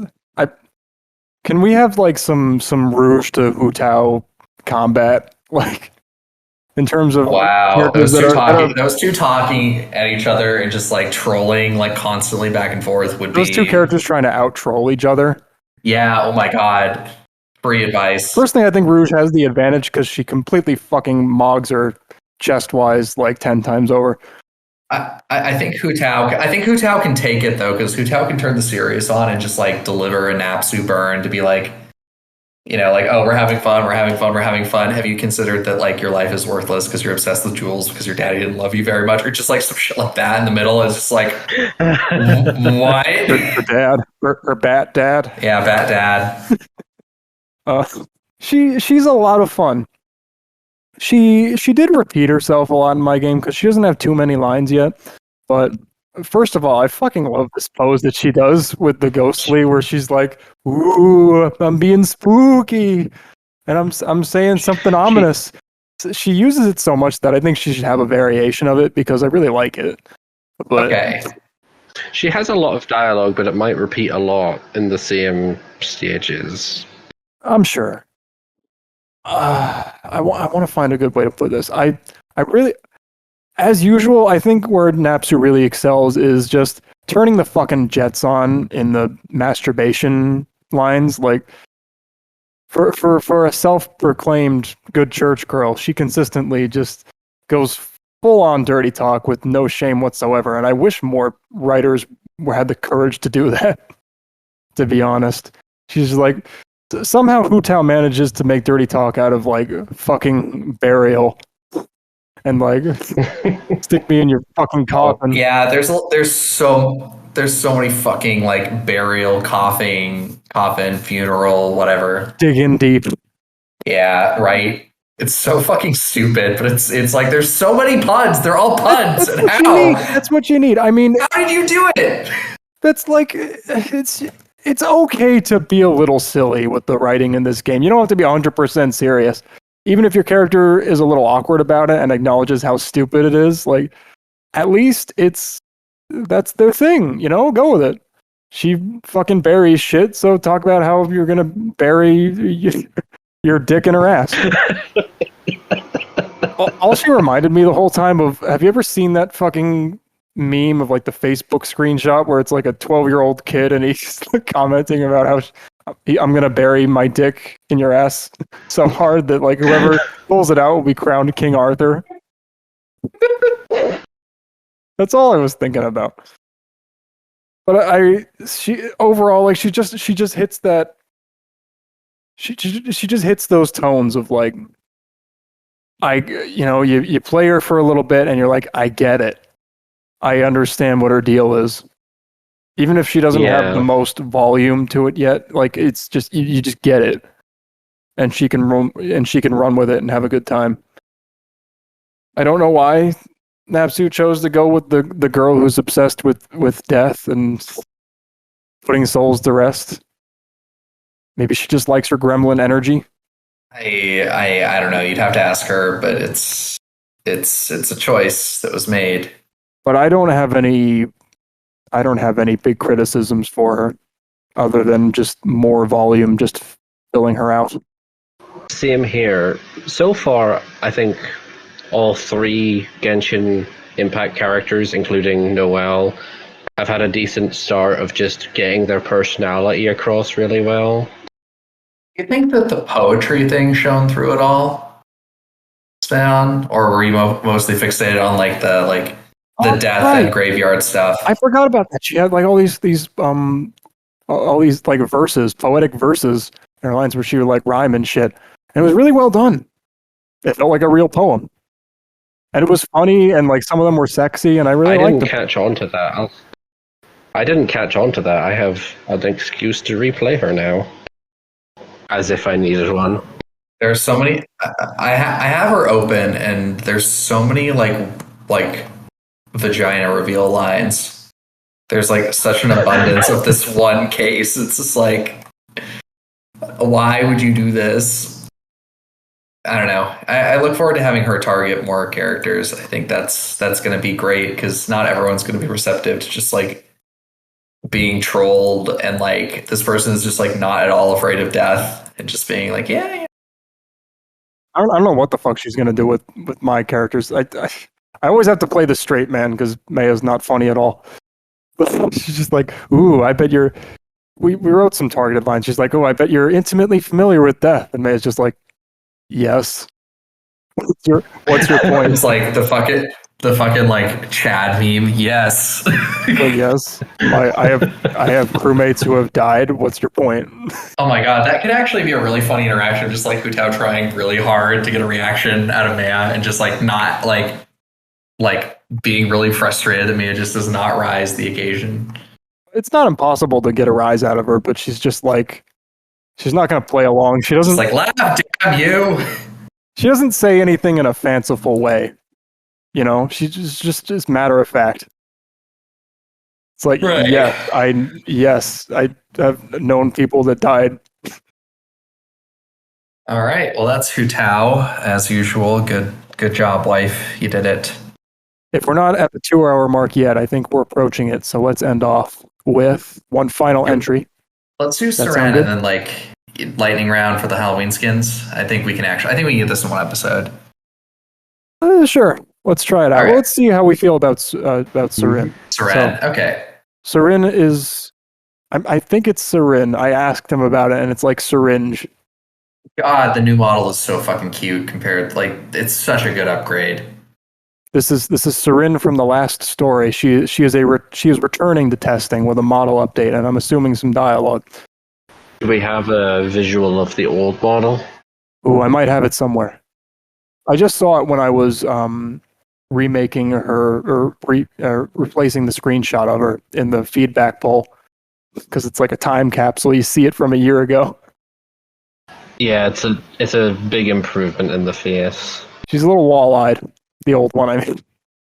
So Syrenne's big thing is like she's a mercenary with like a Cockney accent, and she's drunk all the time. So she's one of those characters that just gets piss-ass drunk. The whole time you can see her like raising a glass of beer.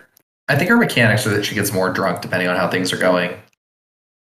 So it took me a while to discover Syrenne, to target her with Leonie. But I'm pretty sure part of the rework was getting rid or toning down the drinking and drinks-related mechanics. Like, she doesn't spill it on her shirt anymore, I'm pretty sure. Which is like, yeah, probably for the best, because it was a bit too exaggerated.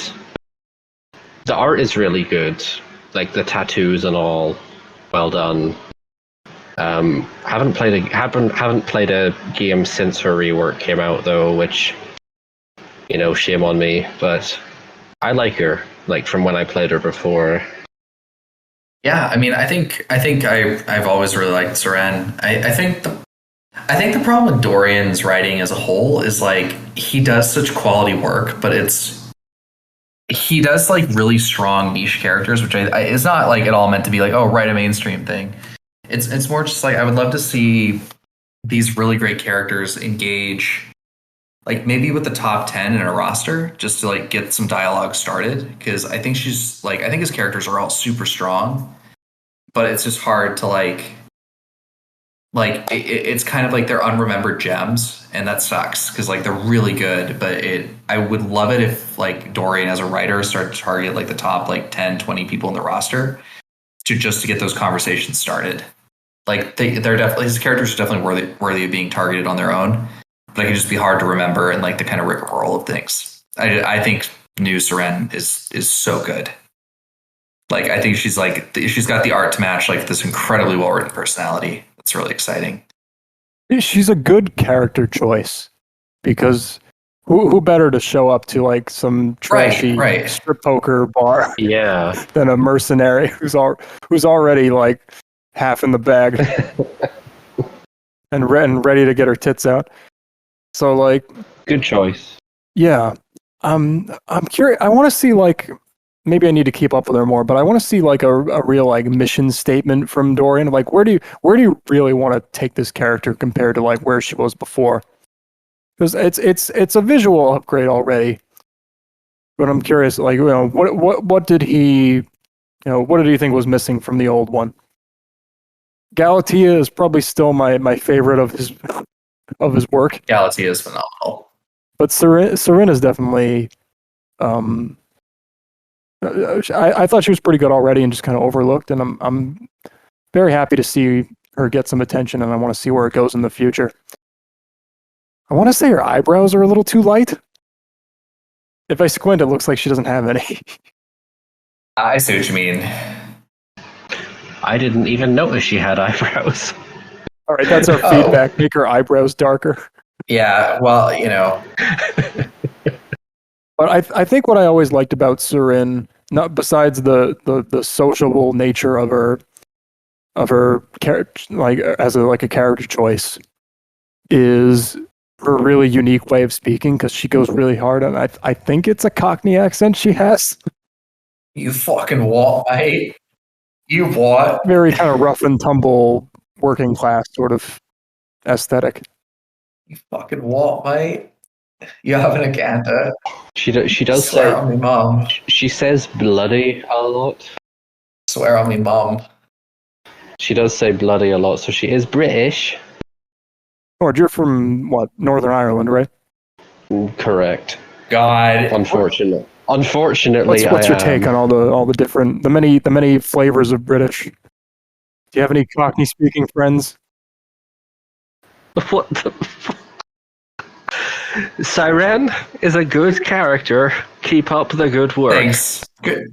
That's what I have to say. Well said. Shall we do the Halloween skin lightning round? Yes, I think we have to at this point. There's no way out. All right. Do we hire like a diversity consultant? I actually have a story about diversity consultants that I'll share with you guys once we finish the lightning round. If you're good, boys. All right. So HR is definitely getting a call over this. Yeah. Well, I got a story about that. Okay. Yeah. Let's do lightning round. All right. So Dawn for the Halloween skins that passed last week. Cool. So Dawn skin. All right, Noire, do you have like first thing that comes to your mind? All right. Dawn. Really intricate costume detail. Didn't get a chance to play with it, and the costume still doesn't have a proper name assigned. It's still Dawn _dusk _magi, which is a minor thing that bugs me. But it is a really good costume, and it's got a good theme. It's a Pokemon. That makes sense. Yeah, I had no idea what this was. I thought it was like a Hex Maniac costume. I think it's cute. Yeah, it's based on a Pokemon called Miss Magius, which is like a witch, basically. Oh, like a stylized cartoon witch. So, is this like a skin based on something from like one of the gacha games, or is it like just wholly unique? No, it's just a Pokemon. No, like the costume. Oh, I mean, yeah, I don't think it's based on anything besides. Oh the wow, Pokemon. That's awesome. That's really cool. Miss Magius is pretty cool, although, in my personal opinion, why use Miss Magius when Gengar outclasses it in every way? Diversity. IMO. All right, Wiki-tan. Yeah, here's another cartoon witch. The magical girl transformation was really cool. Agreed. And it's a great costume overall besides that. Is the underwear meant to be Venom themed, or is it just spiders in general? I think it's just spiders. Does Amy DDLC have any lines about that? I don't think Napsu. Does she target Gwen? She should. I don't think.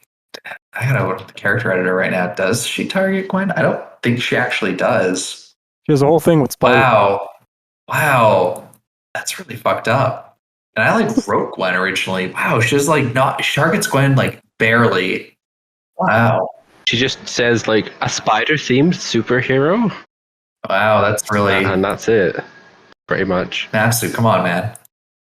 She has a couple of lines, but you could do really with good. that. Big thing I noticed about Wiki-tan is that everyone kept saying that her information on Sailor Moon was wrong. I don't know how people know these things. I guess she got vandalized. Oh, that's funny. Anyway, we talked about Fina as the good half of the meta duo. And here's Chara. And then we have the evil half. Literally a demon. I can be your angle or your devil. Devil. The best part about Chara's Halloween costume is that she keeps like poking people in the eye with her pitchfork. Yeah, I had fun writing a being like, God damn it! targeted line to that saying, "Can you please stop waving that around?" Could you fucking not? Anyway, really good, nice costume, very on point. Literally. It's a little simple, I think, and a little on the nose, but I don't think it's a bad thing. Speaking of Napsu, here we have Senko in a literal palette swap. I think it's supposed to be like a Helltaker Senko. I think so. She's called what? Kitsune no Oni? Yeah. So she's an Oni Kitsune? Funny. She has probably the most Halloween related dialogue because of just how many lines she has about this costume, which I really like. A Halloween themed palette swap isn't a bad idea, and it helps the whole issue of trying to match the number of layers. I think she's also shaved in the costume. Yes. Not normally shaved? No, normally she has pubic hair. Yeah. Yeah, hold on. There's like a line about this, but let's give Noire a chance to talk about Magma Grunt. Wait, did I find a broken pose? What is this? She's got the normal skin tone. I think there's. I don't think it was I think there's a few glitches in it, but. Shall I post the best costume? Objectively, yes. So this pose in particular is funny to me because she has two poses where she goes on her phone, but she can't use her phone while she's wearing the. That's hilarious. I noticed that. I played with her for the ACO thread. God. She complained that she couldn't use her phone. That's amazing.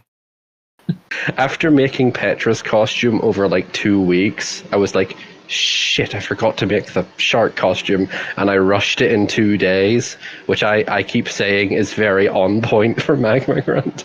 It's like the costume sucks because I do. Anyway. Before we go on to Petra, yeah, Senko has like dialogue about it where it's like she's like not able to like dye it, so she just took it off for the costume. Yeah. Wow. That's a weird detail, but okay, sure, why not? Anyway, so over to Petra. So your other good costume. And a fancy little Halloween dress. I like I said, put 2 weeks of effort into this. Was originally going to write this whole like alternate personality where she was like, aha, I'm an actual vampire now. But I decided didn't really work, would have required it would have needed like 300 extra lines of dialogue to make it consistent. So I just went with, yeah, it's a costume. I'm really happy with how it turned out. What do you two think? It was good. I liked it. I think like what you can do is like just like find and replace, because I know that's like factually what Napsu did. She found like Pamper and replaced it with Punish. I don't think these skins we have to take them too seriously. No, it's like it's not canon. It's just for fun. Yeah. That's why whenever I target a costume, I make it so my characters remember them. It's like, oh, what's with the new outfit? Got it. Just like don't worry about it that much. We have another little devil here, maybe the Lilith to Chara's Morrigan, because she's literally called Little Devil. It's Aoba from New Game, who is still on testing. Aoba has 2 costumes now, doesn't she? I was going to point that out. She has another costume. She's still on testing, and she's like 2 costumes. I don't think there's just a problem. as a cow, I guess to lure and hex. a cow. I don't think there's a problem with adding costumes while they're on testing Petra, but I really like it. It's pretty cute. Didn't get a chance to play with her during the Halloween event, unfortunately, but it's a really cute costume. That's kind of my feelings on it. I think for me, it's like I think there's a prioritization issue where it's like, please finish your characters before you focus on like costumes. Yeah, I know costumes are fun to make, but like, come on, if your development has stalled somewhat on testing, I feel like you shouldn't be worrying about that. Just get some dialogue in, please. Yeah. Same thing. This is true for Yuna as well. Yeah, this is true for Yuna as well. So I know I saw Aoba has dialogue for her costume. I don't think the Kindred Spirits trio got any in. Yeah. Not to be rude, but it's kind of procrastinating. No, I'm not trying to be an ass. Like spend the time doing what you got to do, but like you should be writing dialogue. Come on. You can do it. We want to see more of your character. Yeah. I feel like there would have been a time a couple of years back where we wouldn't allow a character on testing to get a costume. I don't know when the mindset changed, but like you're on testing. You're a second-class citizen. You don't have all the rights that the main roster does. That's the whole point. We've grown fat on our infinite storage space. Yeah. And so we just pay shitloads. Anyway. Most of about half of the costumes this year were from testing characters. There's Dawn, Petra, Aoba, Yuna, Ignatz technically, but he was in the last bit of sponsorship. It's a deeper problem because it's a much harder to get off of testing now. But I don't know. But yes, Yuna, Aoba's costume is indeed cute. Yuna's is pretty cool, and from what I gather, it's a reference to Kindred Spirits. I think they actually wear a costume like that at one point. But conceptually, I think it would have been cooler if either Sachi or Megumi was dressed up like an angel, so that it would be that's actually angel and devil on either side. That's a big missed opportunity. Angel, devil, and ghost. That would have been good. Yeah. Moving on, then we're almost done with the lightning round. We have Bignutz himself. I don't know what you were talking about before with adding Raphael to the game, because as far as I can tell, he's right here. It's him. He made it. It's him. It's not really Halloween themed, but it's still a good reference between two characters Carly enjoys, so I don't really see an issue with it. I think it's cute, but to like someone who's not familiar with Fire Emblem characters, it might seem too similar to his regular outfit just at a glance. Yeah, it's even got like the same color scheme. Yeah, I'd agree with that. Yeah, but that's just because of the uniform style. Shake my head. All these Fire Emblem characters are all the same. Alexa's costume is so fucking good, though. Yeah, let's end off on Zeus came back to us recently and just continues to bless us with divine works. I would love it if she got more I love Lux. I wish she had more targeted lines, but I just man, what a good costume though. Look at those eyes, just brimming with youth and with passion. Don't you just want to get her pregnant? I know, but I like the character. All right, Nord, go start writing Lux again. You're on that list. Go do it. I mean, Spanon, yes, but that's not important right now. Bukake people with targeted lines. Getting the Lux costume done was a team effort.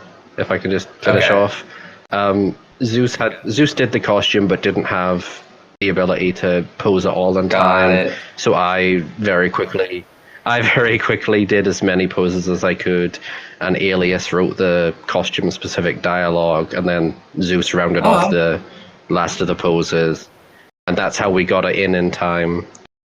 And it's beautiful, and it was a team effort. Listen, you say bukkake them with targeted lines, but Am I wrong? I don't know. Call me crazy. I say nakadashi them with targeted lines. I don't know what that is. That means come inside. Oh. It means a cream pie. Yes, I understood that. Thank you for the clarification. Okay, so with that, thanks for coming on, Nord. Actually, surprise final bonus question.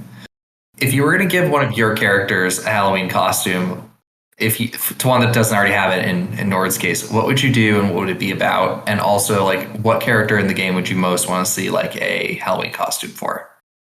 That's a tough question.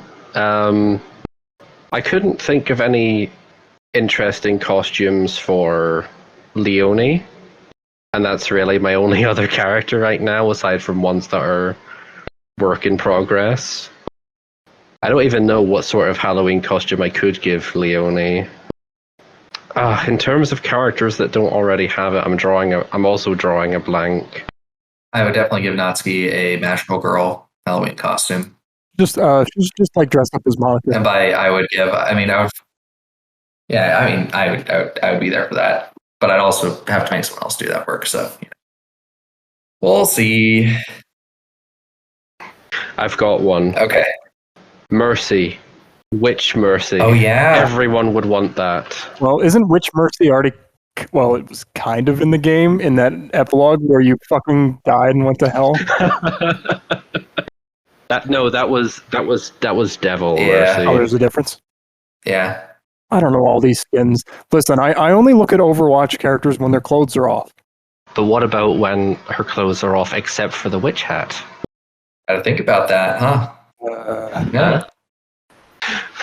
But yeah, I think everyone would love this costume if it was a possibility. Oh well, that looks pretty good to me, but I think it just might be the character in it. I miss Diva. Oh yeah, I had such a blast from the past doing the feedback poll when I had to delete characters that died since last year, and Diva was one of them. Rip. Sonya Blade. Oh man. Marinette wasn't even there, so she was gone even in 2020. It's true.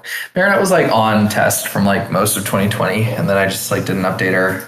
I have not updated her, and so I wrote Sucrose. Did a bunch of Adrian lines. So, I believe in you, dude. You can pull it off. I can probably do it.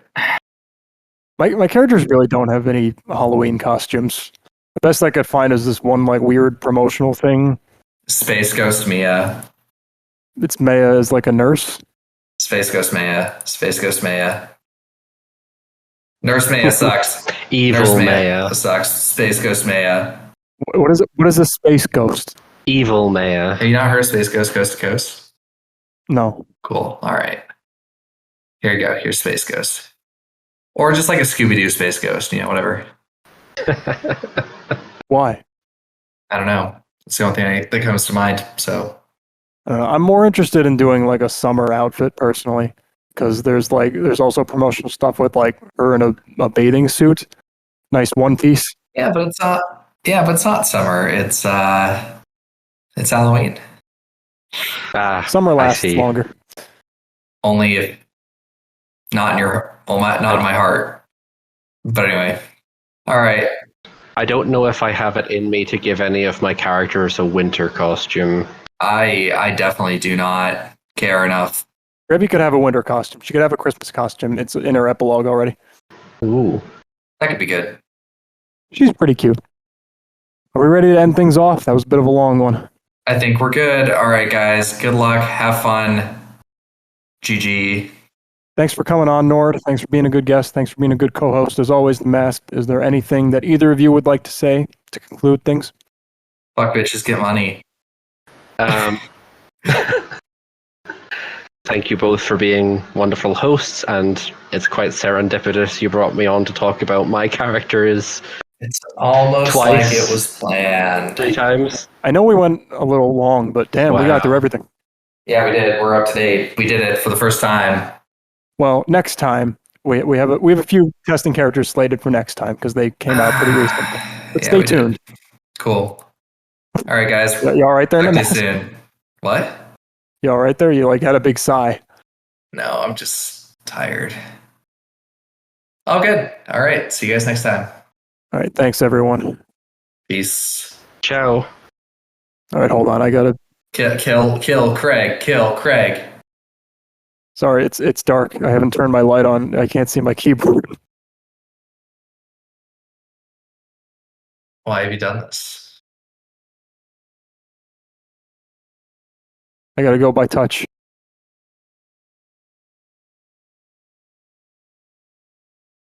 Okay, I searched up Noire on on Tenor, and it's just a bunch of black people.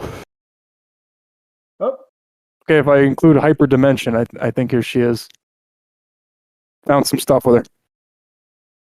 The mask was currently indisposed at the moment right now. I'll fill this dead air with gifts. Sorry, I just got back. Is it? Oh, good. Is it alright if I BRB? Just cut Yeah, this sure. out. We'll just cut. We'll cut some filler in here. Not a problem. Go on to Rouge next. Yeah. So while we're waiting for him to get back, how you doing? Doing well. Doing good. Just had to go pee. As one does.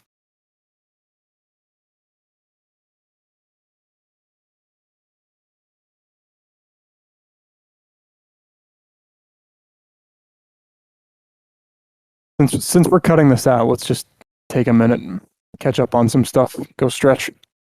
Yeah, sounds good.